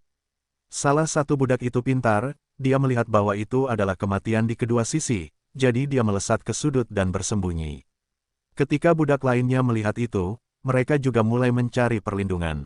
Mereka tidak mau menyerahkan nyawa mereka untuk pasukan sekutu, tetapi demi hidup, mereka hanya bisa menjadi umpan meriam, mengisi parit dan melumpuhkan jebakan. Biarkan para penembak jitu turun. Wajah Hu Erran berubah serius saat dia berbicara. Saat para budak itu menyerah, para penembak jitu akan kehilangan maknanya. Lebih jauh lagi, mereka ditekan habis-habisan oleh musuh, meninggalkan korban, yang menyebabkan Hu Erran dan Xuan Zhen merasakan tekanan. Tanpa dukungan dari desa pemula, setiap penembak jitu harus dilatih dan dipersiapkan, dengan usaha yang sungguh-sungguh. Lebih jauh lagi, mereka berguna melawan para ahli yang kuat. Selama seorang penembak jitu top bisa bersembunyi di kejauhan, ia bisa dengan mudah mengalihkan perhatian seorang evolver yang kuat, membuatnya tetap waspada. Evolver yang kuat hanya akan mampu menunjukkan 80% dari kekuatan mereka saat itu. Para evolver tingkat tinggi itu bahkan mungkin dapat dengan mudah dikalahkan oleh seorang penembak jitu dengan tempat persembunyian yang bagus. Zelimu, aku ingin bukit-bukit itu ditaklukkan. Hu Erran mengamati dua titik pandang di kedua sisi kota awan dan memberi perintah kepada Zelimu. Hu Erran sangat jelas bahwa itu akan menjadi pertumpahan darah besar sebelum mereka dapat menghancurkan kota awan. Ia ingin menemukan cara untuk menghancurkan pasukan dan daya tembak Yue Zong dengan cepat dan sigap. Baik, tuanku, Zelimu membungkuk dan bergegas keluar. Hu Erran menatap Xuan Zhen di sampingnya dan berkata, Kaisar Xuan Zhen, aku akan menyerahkan bukit lainnya kepadamu. Kali ini, untuk mengalahkan Yue Zong, Hu Erran dan Xuan Zhen telah mempertaruhkan seluruh kekuatan mereka. Mereka yakin bahwa setiap hari, Yue Zong akan semakin kuat. Jika mereka kalah dalam pertempuran hari ini, baik Mongolia maupun Manchuria akan menjadi pecundang, dan banyak yang akan menjadi budak Yue Zong. Xuan Zhen mengalihkan pandangannya ke arah Aodo, bawa beberapa orang dan kalahkan bukit itu. Hambamu patuh. Aodo berlutut dengan satu kaki, sebelum pergi. Zelimu dan Aodo pergi, dan pasukan sekutu mulai melancarkan tembakan artileri berat ke dua bukit. Hong, hong, setelah ledakan keras, sejumlah artileri berat mendarat di dua bukit, meledakkan seluruh ari Kekaisaran Mongolia dan Kekaisaran Manchu mengumpulkan persenjataan dalam jumlah yang sangat banyak sebelum kiamat. Berbekal artileri berat, mereka mulai menembaki dua bukit itu. Medan perang dipenuhi ledakan dahsyat di tengah puing-puing yang beterbangan. Setelah dua putaran pemboman, pasukan sekutu mengerahkan dua kompi prajurit mereka masing-masing dan menyerang ke arah bukit. Di bawah tembakan artileri berat yang terus-menerus, bukit-bukit itu hampir hancur total. Mereka tentu saja berasumsi bahwa musuh tidak akan mampu mempertahankan posisi pertahanan mereka lebih lama lagi. Serang, tepat ketika dua kompi itu mendekati bukit, prajurit dari pasukan kemenangan muncul dari terowongan, bersenjatakan senapan dan mulai menembaki mereka dengan membabi buta. Dengan serangan mendadak ini, banyak prajurit aliansi yang lengah dan terbunuh. Turun, turun, Jenderal Mongol yang memimpin pasukan berteriak. Bang, sebuah tembakan keras terdengar, dan sang jenderal jatuh tewas dengan peluru di kepalanya. Para penembak jitu mulai keluar dari terowongan dan mulai mencari target strategis serta membidik kepala. Keempat kompi aliansi berlindung dan bubar sementara pasukan Ever Victorious terus menembaki tanpa henti. Berita tentang serangan yang gagal itu segera sampai ke Hu Erran. Terowongan, benar-benar terowongan. Yue Zong adalah karakter yang menakutkan, katanya, seraya ekspresinya menjadi gelap. Terowongan terbukti sangat efektif melawan meriam. Selama Perang Korea, tentara sukarelawan Korea Utara memanfaatkan terowongan untuk mempertahankan diri dari pemboman brutal tentara Amerika Serikat. Hu Erran tahu jauh di dalam hatinya bahwa ini akan menjadi pertempuran terberatnya sejak ia memulai karir militernya, setelah mendengar bahwa kedua puncak bukit ditutupi dengan terowongan. Jenderal, daya tembak musuh terlalu kuat, pasukan kita tidak akan mampu bertahan lama. Tolong kirim bala bantuan. Jenderal, musuh terlalu ganas. Dua pasukanku telah musnah, tolong kirim bantuan. Petik 2. Petik 2. Pasukan sekutu belum lama menyerang dua bukit itu, sebelum mereka mulai meminta bantuan. Para prajurit yang mempertahankan puncak bukit adalah hakim elit yang telah diserap Yue Zong dari kerajaan Tuhan. Mereka semua telah menjalani perubahan pekerjaan menjadi prajurit di atas level 20. Tidak hanya kekuatan tempur pribadi mereka lebih tinggi dari manusia biasa, setiap dari mereka kuat dengan senjata. Jika salah satu dari mereka ditempatkan dalam pasukan khusus sebelum kiamat, mereka pasti yang terbaik dari yang terbaik. Sementara pasukan sekutu juga terdiri dari elit yang kuat, melawan elit Yue Zong yang lebih kuat, mereka ditekan sampai mereka bahkan tidak bisa menjulurkan kepala. Zelimu menatap puncak bukit dengan dingin, dan memerintahkan, mundur. Kedua kompi itu dengan cepat mundur dari puncak bukit seperti air bah. Yu Wenying menatap pasukan sekutu yang mundur dan matanya bersinar terang, memerintahkan, mundur ke terowongan. Para prajurit kemudian bergegas kembali ke dalam terowongan. Hong, hong, hong. Tepat setelah mereka memasuki terowongan, tembakan artileri yang kuat membombardir bukit lagi, berniat melenyapkan segalanya. Di bawah tembakan yang kuat itu, beberapa terowongan runtuh, menewaskan 3 prajurit elit.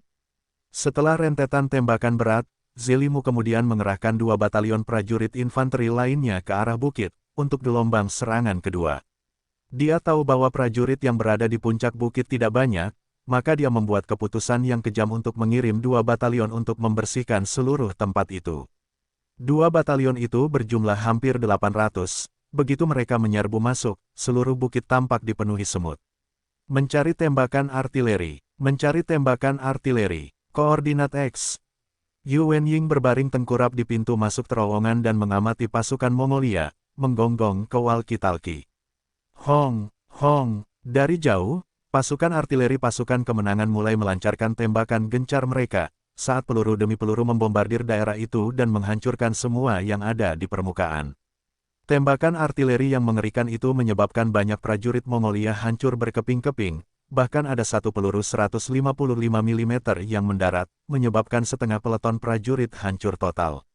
Di bawah serangan tanpa henti itu, 2 batalion prajurit menderita sangat banyak yang tewas dan lebih banyak lagi yang terluka. Moral mereka anjlok saat mereka dengan cepat berusaha mundur dari bukit.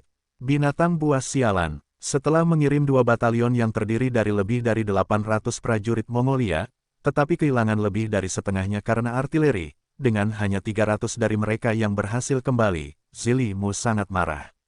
Para prajurit Mongol ini adalah yang terbaik di antara yang terbaik, dan memiliki tekad yang kuat dalam bertempur di antara pasukan Mongolia. Setiap pertempuran yang mereka menangkan menambah prestasi mereka dan mereka sangat dihargai. Kehilangan 500 dari mereka sekaligus merupakan pukulan besar bagi Kekaisaran Mongol. Tidak mudah melatih sekelompok prajurit baru, kemudian menempa mereka melalui pertempuran untuk mencapai level yang sama dengan para veteran ini. Tak berdaya, Zelimu harus ragu dan memikirkan kembali strateginya. Pada akhirnya, ia mengirim 2 peleton untuk melancarkan serangan hati-hati ke puncak bukit. Setelah kiamat, banyak pabrik ditinggalkan, dan jumlah amunisi dari setiap faksi terbatas. Setiap putaran sangat berharga. Zelimu tidak berdaya, dan hanya dapat menggunakan prajurit sesedikit mungkin untuk menyerang bukit. Ia bertaruh bahwa pasukan pemenang tidak akan mengirim peluru artileri mereka secara sembarangan. Seperti yang diharapkan Zelimu, kedua kompi itu tidak bertemu artileri apapun. Namun, saat mereka menyerbu ke atas bukit, mereka berhadapan dengan jajimen yang dipimpin oleh Yu Wenying saat kedua belah pihak terlibat dalam baku tembak tanpa ampun. Satu persatu, regu-regu Mongolia akan mencoba menyerbu ke atas bukit, tetapi mereka dengan cepat dipaksa mundur. Sebagian besar dari mereka adalah elit Kekaisaran Mongolia, tetapi dibandingkan dengan Yu Wenying dan pasukan mantan Kok, mereka masih jauh. Selain itu, Yu Wenying dan pasukannya memiliki keuntungan dari dataran tinggi. Dengan demikian, itu praktis bunuh diri bagi pasukan Mongolia. Wajah Hu Erran sangat gelap saat dia berdiri di kamp. Serangan telah berlangsung sepanjang pagi, tanpa kemajuan apapun, dan jumlah korban tewas dari pasukan sekutu telah mencapai 1000 orang. Itu cukup untuk membuat ekspresinya menjadi jelek.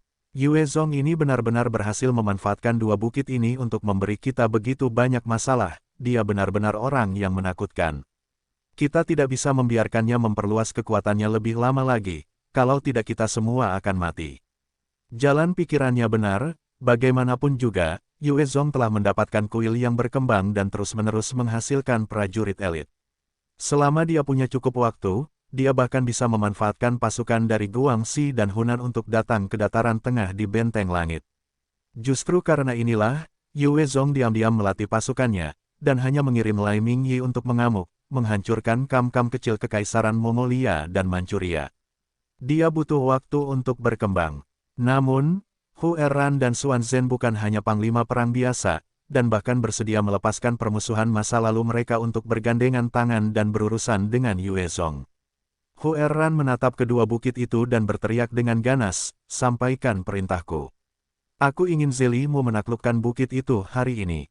Dia memiliki lebih dari 10.000 prajurit pemberani, dan dia bahkan tidak bisa menaklukkan bukit yang sederhana. Apa-apaan ini, jika dia tidak melakukannya, dia bisa pergi dari hadapanku. Ketika Zelimu mendengarnya, matanya menjadi merah, dan dengan cepat memanggil lebih dari 100 enhancer dari pasukan Kiesue, serta enhancer lain yang memiliki level lebih dari 20. Kekaisaran Mongolia kita adalah negara terkuat di dunia, demi negara kita, serang. Kuasai lokasi ini, semua orang akan dipromosikan 3 peringkat, dengan 10 wanita cantik sebagai hadiah dan 100 domba dan sapi. Bunuh, bunuh, bunuh. Orang-orang Mongolia mulai berteriak kegirangan. Zelimu berteriak dan membawa 300 orang dari mereka saat mereka menyerbu ke atas bukit. Yu Wenying bersembunyi di satu terowongan dan melihat pasukan Mongolia bergegas ke arah mereka. Mereka mulai menembaki lagi dengan liar. Penghalang udara, perisai batu, tombak tulang, semuanya adalah kemampuan para enhancer tingkat tinggi.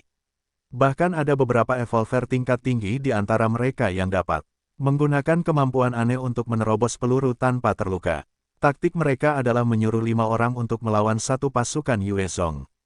Yu Wenying dan pasukannya menyadari peluru mereka sedang dilawan, sulit untuk membunuh mereka ketika reaksi mereka cepat. Pasukan enhancer, panggil serangan artileri, panggil artileri, koordinat X. Yu Wenying menyaksikan pasukan Mongolia menggunakan kemampuan mereka dan berteriak ke walkie-talkie-nya. Hong, hong, hong, tembakan artileri yang padat menghujani puncak bukit lagi. Penghalang yang terbuat dari udara hancur, dan 5 prajurit Kiesue yang berlindung di bawahnya langsung hancur berkeping-keping. Tembakan lain mendarat di perisai batu, hancur dengan ledakan keras, menewaskan prajurit di bawahnya juga. Ada beberapa lubang di bukit yang berukuran setengah lapangan sepak bola. Satu peluru juga mengenai para pengguna tulang, menyebabkan evolver kekuatan tertelan dalam radius ledakan. Dalam menghadapi tembakan artileri berat, para prajurit Kiesue bahkan tidak dapat mempertahankan diri. Selama mereka terkena tembakan, mereka akan hancur berkeping-keping. Serang, hanya dengan menyerang, kita akan selamat.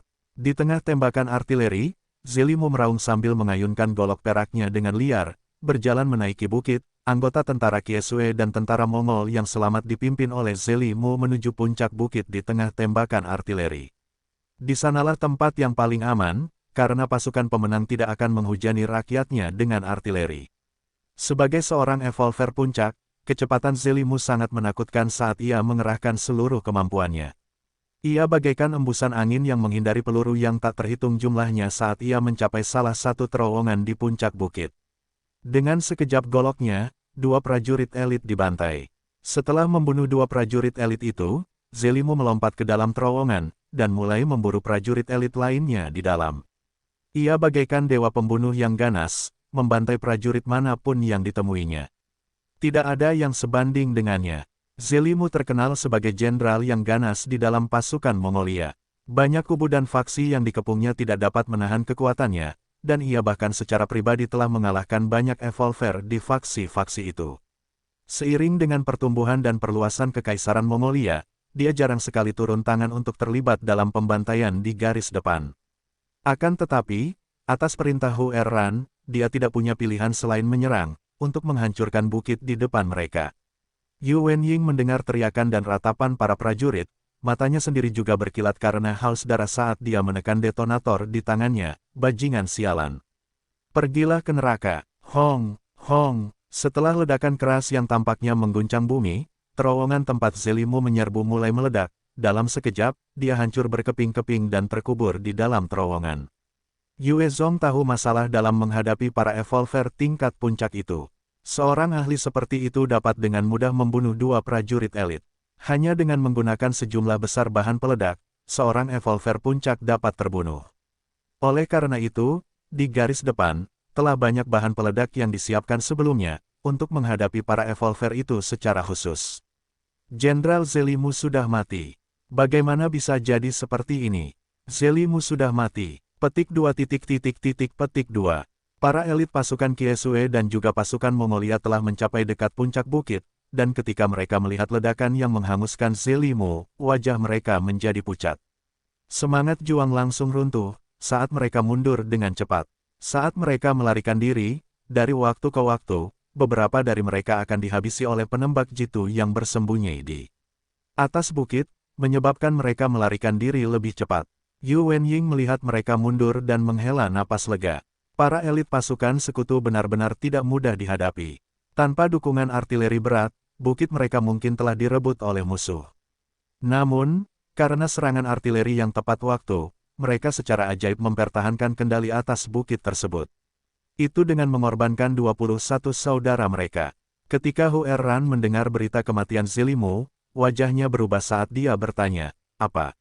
Zelimu sudah mati? Kau yakin?" Seorang prajurit yang salah satu matanya diperban, karena buta dalam pertempuran sebelumnya, berlutut di tanah sambil menangis, "Raja Agung, aku melihatnya sendiri." "Raja Agung, kau harus membalas dendam untuk Jenderal Zelimu." Wajah Hu Erran pucat, saat dia melambaikan tangannya untuk membubarkan para prajurit, "Kalian boleh pergi." Zelimu adalah salah satu dari 4 jenderal di bawah Hu Erran yang telah mengikutinya dalam semua penaklukannya sejak awal, dan dia benar-benar meninggal di tempat ini, memberinya firasat buruk. Dia berteriak keras, "Yue Zong, aku pasti tidak akan membiarkanmu pergi. Aku akan menghapusmu dari muka bumi dan menggunakan kepalamu sebagai persembahan untuk jiwa Zelimu." Pertempuran terus berlanjut dengan sengit, saat pasukan sekutu terus mengirim pasukan elit. Kedua belah pihak bertarung habis-habisan untuk mendapatkan titik lokasi. Bukit-bukit itu berubah menjadi penggiling daging yang kejam, merenggut nyawa pasukan sekutu. Pada saat yang sama, banyak elit pasukan kemenangan terkubur di terowongan selamanya. Pertempuran sengit berlanjut selama sehari penuh, dengan lebih dari 1.000 kematian dari pasukan sekutu, sedangkan pasukan kemenangan, mereka kehilangan sekitar 60 orang, dengan 40 orang terluka parah. Pertempuran berlangsung hingga malam, sebelum pasukan sekutu akhirnya mundur ke kamp mereka. Di dalam kamp, Hu Erran mengerutkan kening dan bertanya dengan cemas, "Apakah ada yang punya saran?" Kedua bukit itu telah kehilangan 1.000 prajurit, dan Hu Erran mulai menjadi lebih waspada terhadap Yue Zong. Dia telah memimpin lebih dari 60.000 prajurit bersama dengan 10.000 pasukan Manchuria, totalnya 70.000 orang. Dia mengira bahwa dia dapat menghancurkan kekuatan Yue Zong semudah mengambil permen dari bayi. Akan tetapi, mereka sudah terhambat di kota awan, dan dia tidak dapat menahan rasa gentar yang meningkat. 70.000 prajurit membutuhkan banyak makanan. Pasukan sekutu telah mengerahkan sejumlah besar budak dan warga untuk mengangkut makanan ke medan perang. Akan tetapi, mereka jelas tidak dapat menundanya terlalu lama, jika tidak, jatah makanan mereka akan cepat habis.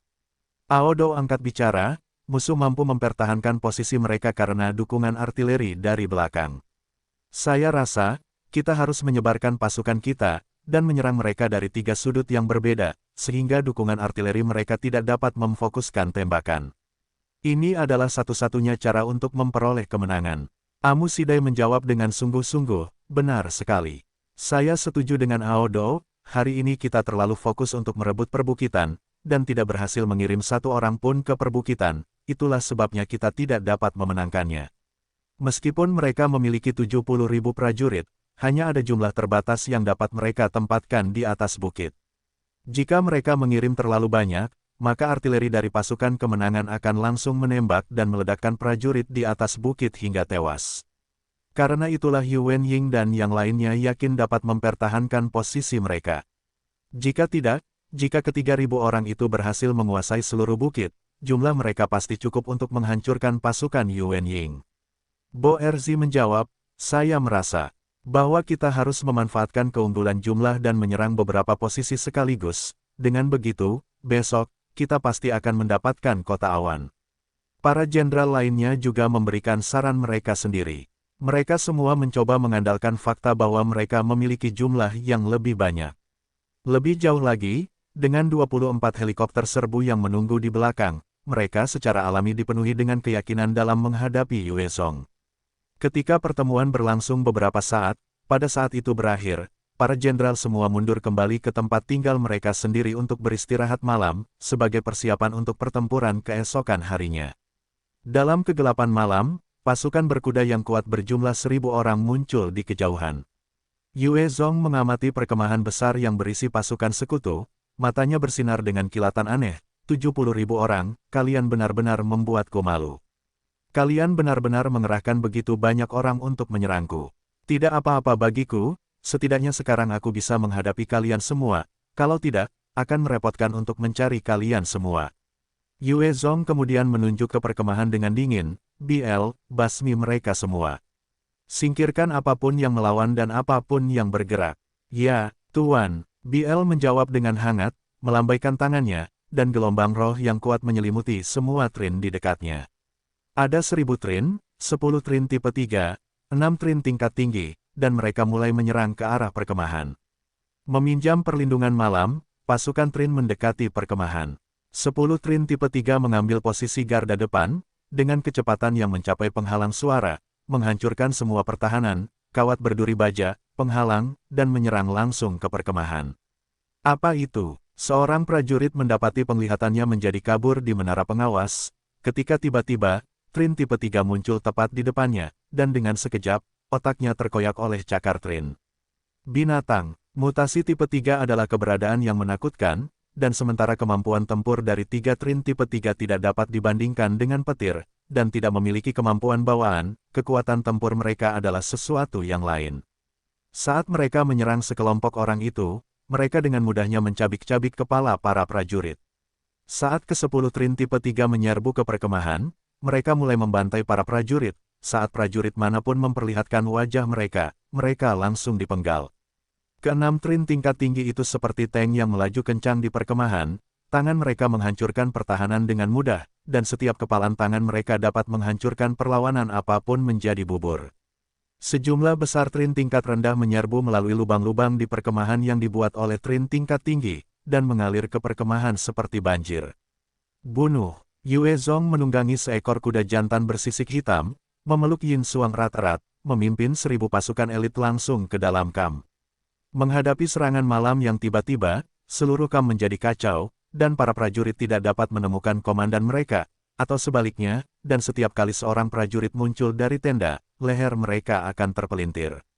Ada lebih dari 10.000 prajurit di peta Manchu, tetapi pasukan elit sejati hanya berjumlah sekitar 3.000. Sisanya hanyalah bala bantuan. Sebagian besar prajurit baru ini belum pernah ditempa melalui kobaran api pertempuran, dan perlengkapan mereka kurang. Banyak dari mereka bahkan menggunakan senjata jarak dekat. Ketika menghadapi serangan mendadak seperti itu, mereka menjadi kacau, dan mereka mulai berteriak-teriak seperti ayam tanpa kepala, sebelum dicabik-cabik oleh para trin atau dibantai oleh para prajurit di bawah Yue Zong seluruh perkemahan. Manchu menjadi kacau. Saat itu, Ao Dou melompat, menghancurkan tenda tempat ia tidur saat ia muncul di atap. Dengan suara gemuruh, ia melolong, "Aku Ao Dou. Semuanya, berhenti panik, berkumpullah denganku." Ao Dou bagaikan dewa di Manchuria, dan posisinya hanya sedikit di belakang kaisar tercinta Aisin Gioro Xuanzhen. Mendengar panggilannya, semua prajurit kembali tenang dan segera berjalan ke arahnya. Tidak bagus, seperti ini, akan semakin merepotkan. Yue Zong menatap Ao Dou dan mengerutkan alisnya. Ia menunjuknya dan berkata pada Yin Xuang, "Yin Xuang, bantu aku membunuh orang itu." Dalam penyerbuan malam ini, Yue Zong telah mengerahkan banyak tenaga, dan ia setidaknya ingin membuat pasukan Manchu hancur. Jika ia tidak bisa, maka dengan kekuatan gabungan dari pasukan sekutu akan menimbulkan masalah baginya dalam pertempuran besok. "Baiklah, ayah, aku akan membunuh penjahat itu. Kau harus memberiku hadiah nanti, oh." Yin Xuang tersenyum manis pada Yue Zong, dan dengan embusan angin, dia menghilang dari pelukannya, menyerbu ke arah Ao Dou. Yin Xuang menyerbu ke arah Ao Dou, penampilannya sangat menawan, namun, setiap prajurit Yue Zong tahu tentang loli yang menakutkan ini. Satu persatu, banyak prajurit Manchuria yang otaknya meledak. Mereka semua dibunuh oleh Yin Xuang, memperlihatkan kekuatan fisiknya yang mengerikan. Jika dibandingkan dalam pertarungan jarak dekat, Yue Zong tahu dia bukan tandingannya. Loli yang keluar dari rahim mutasi yang terinfeksi itu benar-benar sangat kuat, dan tidak ada seorang pun di bawah Yue Zong yang bisa berharap untuk melawannya. Tepat waktu, Ao Dou meraung marah, mengaktifkan Douki darah pertempurannya, saat Ki darah menutupi tubuhnya, meningkatkan konstitusinya. Dia sekarang dapat menangkap gerakan Yin Xuang, meskipun dengan kuat, dan mengirim tinju yang mengerikan yang bersiul di udara ke arah Yin Xuang. Yin Xuang tidak memiliki ekspresi di wajahnya saat dia mengirim tinju untuk menghadapinya. Kedua tinju itu saling beradu, saat gelombang kejut yang kuat meledak keluar. Seluruh lengan kanan Ao Dou hancur oleh kekuatan Yin Xuang, meledak dalam awan darah dan daging. Meskipun ia telah menyalurkan Blood Dou Qi-nya, dan meningkatkan konstitusinya, ia tidak dapat menahan kekuatan Yin Xuang. Ia telah menyalurkan Blood Dou Qi-nya bersama dengan kekuatan berserker orde keduanya, namun, ia masih tidak dapat menahan tinju Yin Xuang. Setelah menghancurkan tinju Ao Dou, tinju kiri Yin Xuang menyusul dengan suara siulan, mendarat di kepala Ao Dou seperti bintang jatuh. Dengan ledakan keras, Ao Dou diledakkan oleh pukulan itu. Dalam kegelapan malam, rambut perak Yin Xuang serta wajahnya yang tanpa ekspresi memancarkan perasaan seperti dewi di bawah umur. Tuan Ao Dou sudah mati. Binatang buas sialan, semuanya, maju, bunuh dia untuk membalaskan dendam Tuan Ao Dou. Petik 2 petik 2. 100 pengawal pribadi Ao Dou berkumpul lebih dekat, masing-masing dari mereka adalah bawahannya yang setia. Saat mereka melihatnya dibunuh oleh Yin Xuang, ekspresi mereka berubah menjadi kesedihan dan kepedihan saat mereka menyerangnya tanpa berpikir. Namun, itu sia-sia. Semua musuh ayah harus mati. Yin Xuang menatap para pengawal yang datang dan wajahnya bersinar dengan senyum cerah, sebelum dia menyerbu mereka dan melepaskan pembantaian. Sebelum mereka bisa bereaksi tepat waktu, kepala mereka diledakkan satu persatu oleh Yin Xuang yang seperti hantu. Prajurit lainnya mulai berteriak, Ao Dou sudah mati, semuanya, lari. Tuan Ao Dou sudah mati. Ao Dou sudah mati. Tidak, petik 2 petik 2. Berita kematian Ao Dou dengan cepat menyebar seperti api di antara pasukannya, dan saat mereka mendengarnya, mereka kehilangan semua semangat juang mereka dan segera melarikan diri. Bajingan sialan, mereka benar-benar membunuh Ao Dou. Xuan Zhen bersembunyi di sudut, ketika dia melihat Ao Dou terbunuh, dia dipenuhi amarah dan ketakutan. Saat ini, suasananya penuh ketakutan. Jika Xuan Zhen maju dan memanggil pasukan untuk menyerangnya, mereka mungkin masih punya kesempatan untuk bertarung. Namun, dia sangat yakin, jika dia maju sekarang, Yue Zong akan mengumpulkan semua pasukan elitnya untuk mengubahnya menjadi pasta cincang. Xuan Zhen hanya memiliki sekitar 30 pasukan Kiesue sebagai pengawalnya saat ini, dan meskipun mereka semua adalah evolver elit, dia tidak begitu yakin mereka bisa melawan pasukan Yue Zong. Salah satu dari mereka menoleh untuk bertanya kepada Xuan Zhen, Tuanku, apa yang harus kita lakukan sekarang? Xuan Zhen menggertakkan giginya dan menjawab dengan cemberut, mundur. Menuju Huerran, kita mungkin punya kesempatan untuk bangkit lagi. Setelah mengambil keputusan, dia memimpin pengawal pribadinya, serta ratusan prajurit yang tersebar menuju perkemahan Mongolia. Yue Zong memimpin pasukannya di sekitar perkemahan, mengeksekusi setiap prajurit Manchuria yang mereka lihat. Mereka tiba-tiba melihat sekitar 40 orang barat menuju ke suatu sudut. Matanya berkilat dingin saat mereka mengejar mereka. Ah, itu adalah Thunder Fighters. Mereka benar-benar memperoleh harta karun seperti itu. Yue Zong dengan cepat mengejar mereka, dan melihat 12 Thunder Fighters dan 12 Rochocters duduk dengan tenang di sebuah lapangan, serta para prajurit elit barat bergegas menuju 24 raksasa logam itu. Hebat, hebat, ini semua milikku. Mata Yue Zong berkilat karena kegembiraan dan dia dengan cepat melompat turun dari Black Scarlet Stallion-nya dan mengaktifkan Shadow Steps-nya, berubah menjadi bayangan yang melesat menuju 24 helikopter serbu. Saat bergegas ke sana, dia menembakkan senapan mesin ringan, 05-nya ke prajurit barat, dan mereka jatuh satu persatu. Namun, 8 dari mereka berhasil masuk ke 4 Thunder Fighters, dan mereka dengan cepat memulai Thunder Fighters. Selama mereka mengangkatnya ke langit, mereka bisa mengguncang Yue Zong. Sama dengan sekejap tubuhnya, Yue Zong muncul di samping 4 Thunder Fighter dan mengaktifkan seni ketakutannya. Saat serangan roh yang kuat menyelimuti Thunder Fighter, membuat para prajurit barat itu masuk ke dalam mimpi buruk. Di bawah halusinasi yang mengerikan, mereka semua menderita serangan jantung karena teror mimpi buruk mereka sendiri, dan terkulai mati di kendali. Setelah memusnahkan tim yang terdiri dari 40 prajurit barat, ia dengan cepat memberi perintah kepada bawahannya, prajurit. Cepat pindahkan 24 helikopter ini. Sejumlah bawahannya tiba, dan mengangkut 24 helikopter serbu itu, bersama dengan sejumlah besar amunisi.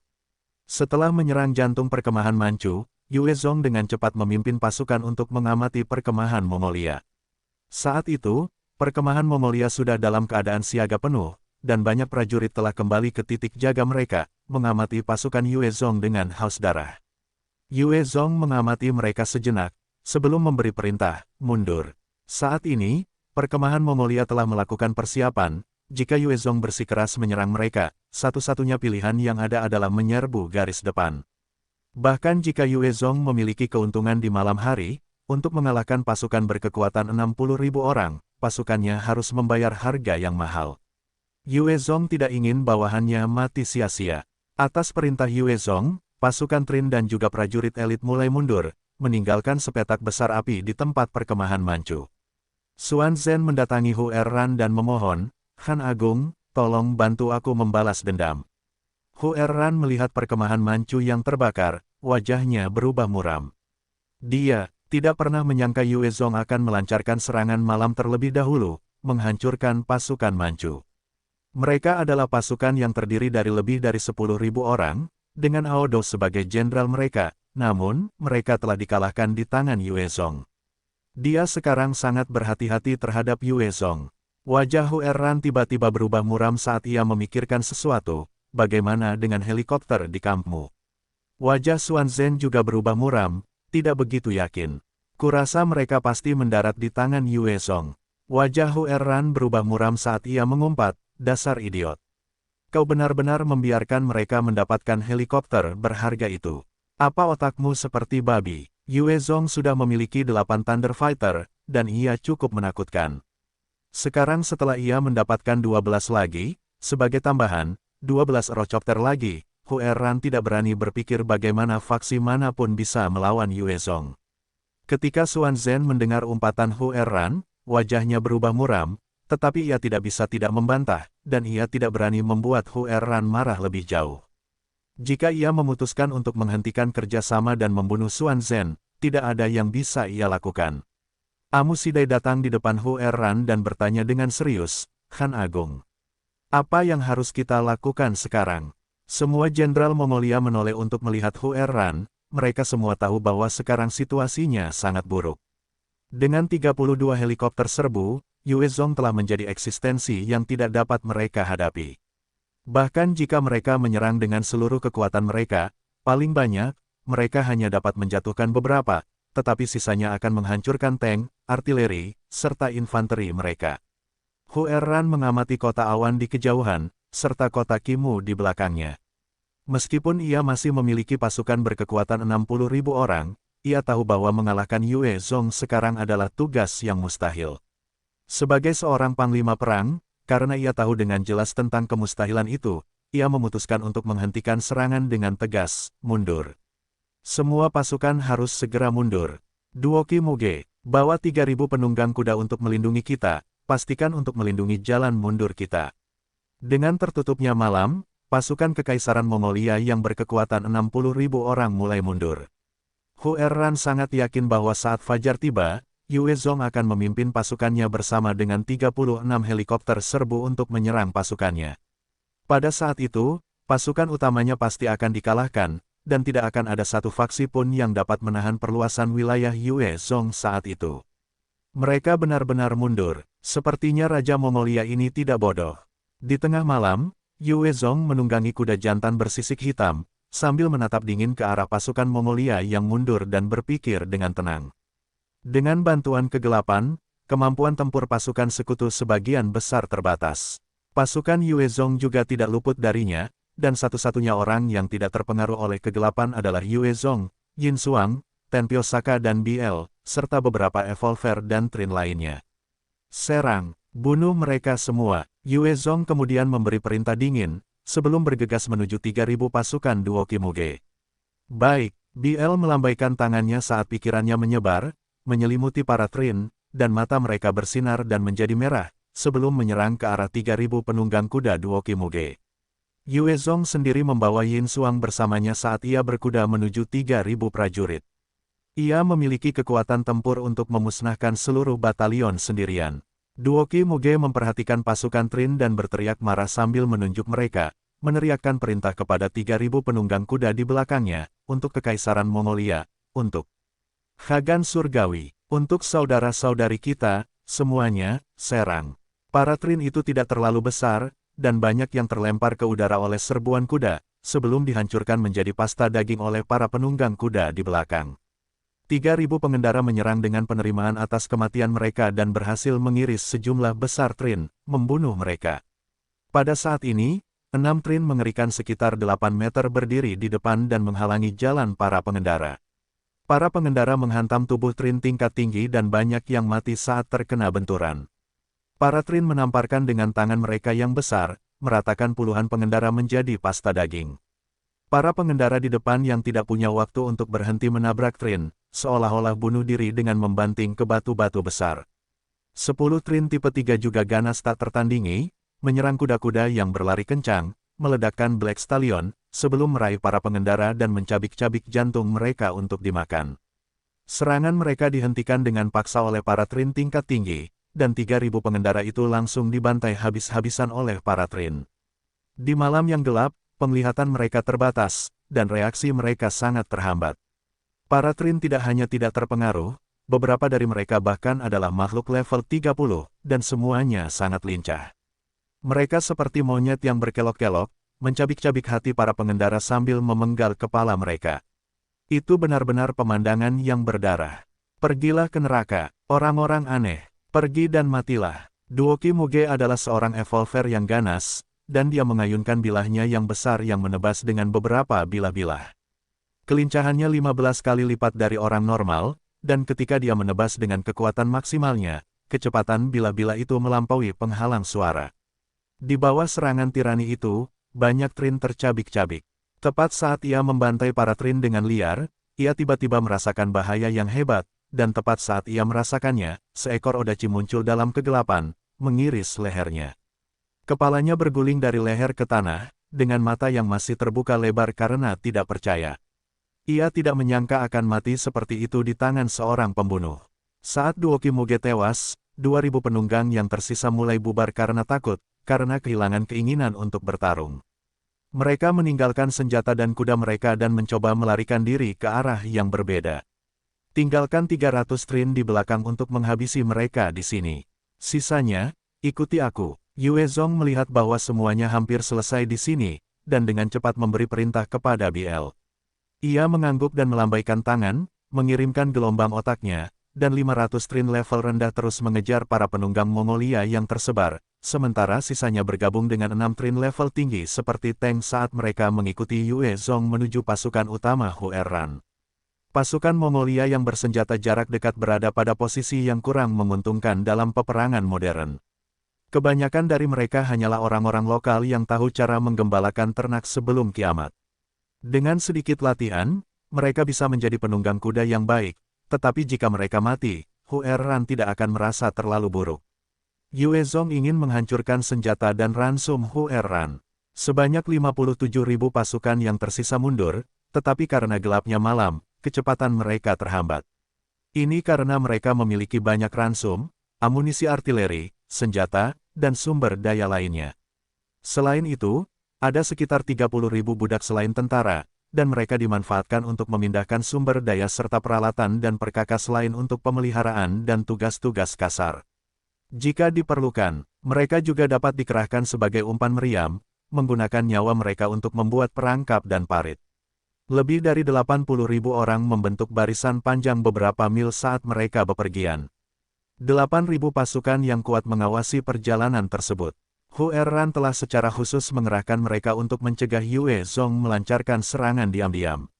Bunuh. Yue Zong memimpin pasukan Trin dan dengan cepat mengejar pasukan Huerran. Dia mengamati prosesi panjang itu dengan saksama dan segera memerintahkan serangan di bagian belakang. Bagian akhir dari prosesi itu sebagian besar terdiri dari para budak, dengan hanya beberapa ratus tentara Mongolia yang mengawasi mereka dengan kejam. Saat para budak itu melakukan gerakan aneh, tentara Mongolia akan mengeksekusi mereka tanpa sepatah kata pun. Trin tipe 3 adalah yang tercepat karena mereka dengan cepat menyerbu bagian akhir dari prosesi, mencengkeram kepala tentara Mongolia dan mencabik-cabik mereka. Serangan musuh, serangan musuh. Tak lama kemudian, teriakan dan jeritan panik meletus. Melihat para prajurit terbunuh, para budak dari ras lain mengambil kesempatan untuk meledak keluar, baik dengan menyerang dan membunuh tentara Mongolia yang terganggu, atau memanfaatkan malam untuk melarikan diri. Bangsa Mongolia bersikap kasar terhadap para budak, dan tidak ada seorang pun yang mau menjadi budak mereka. Meskipun berbahaya di dataran, setidaknya ada peluang untuk bebas. Yue Zong menyaksikan bagian akhir dari prosesi itu berubah menjadi kekacauan, dan membuat para Trin mundur. Hanya odachi kecil yang terlihat menyala dari waktu ke waktu, membunuh para prajurit Mongolia seketika.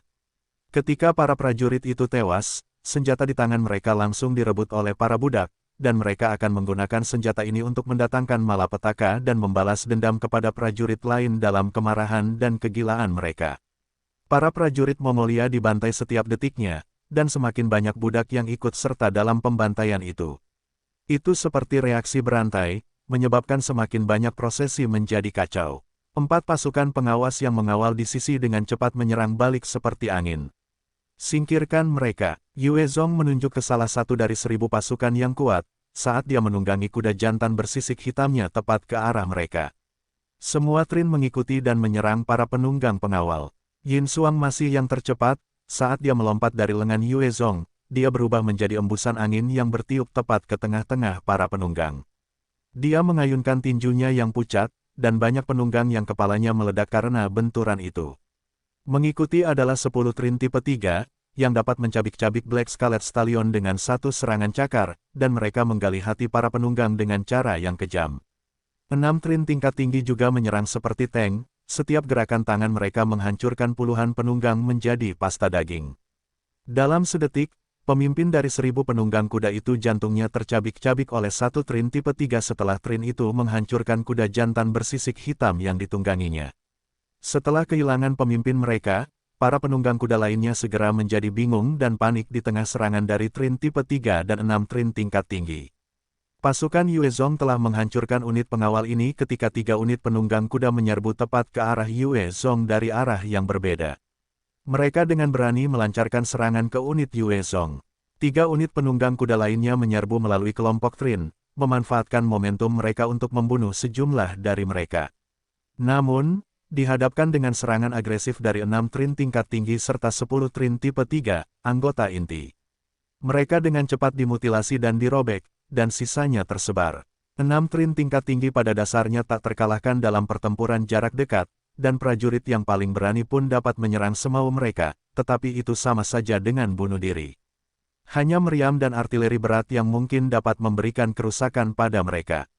Metode lain mungkin termasuk bom pembakar, rudal anti-tank, meriam tank, dan rudal berpemandu lainnya. Selain senjata berat tersebut, senjata biasa bahkan tidak dapat melukai mereka sedikitpun. Mereka adalah kekuatan yang mengerikan di tangan Yue Zong, dan demi menghancurkan pasukan Mongolia, Yue Zong telah mengerahkan hampir semuanya. Saat mereka muncul di medan perang, kekuatan mereka terlihat jelas bagi semua orang.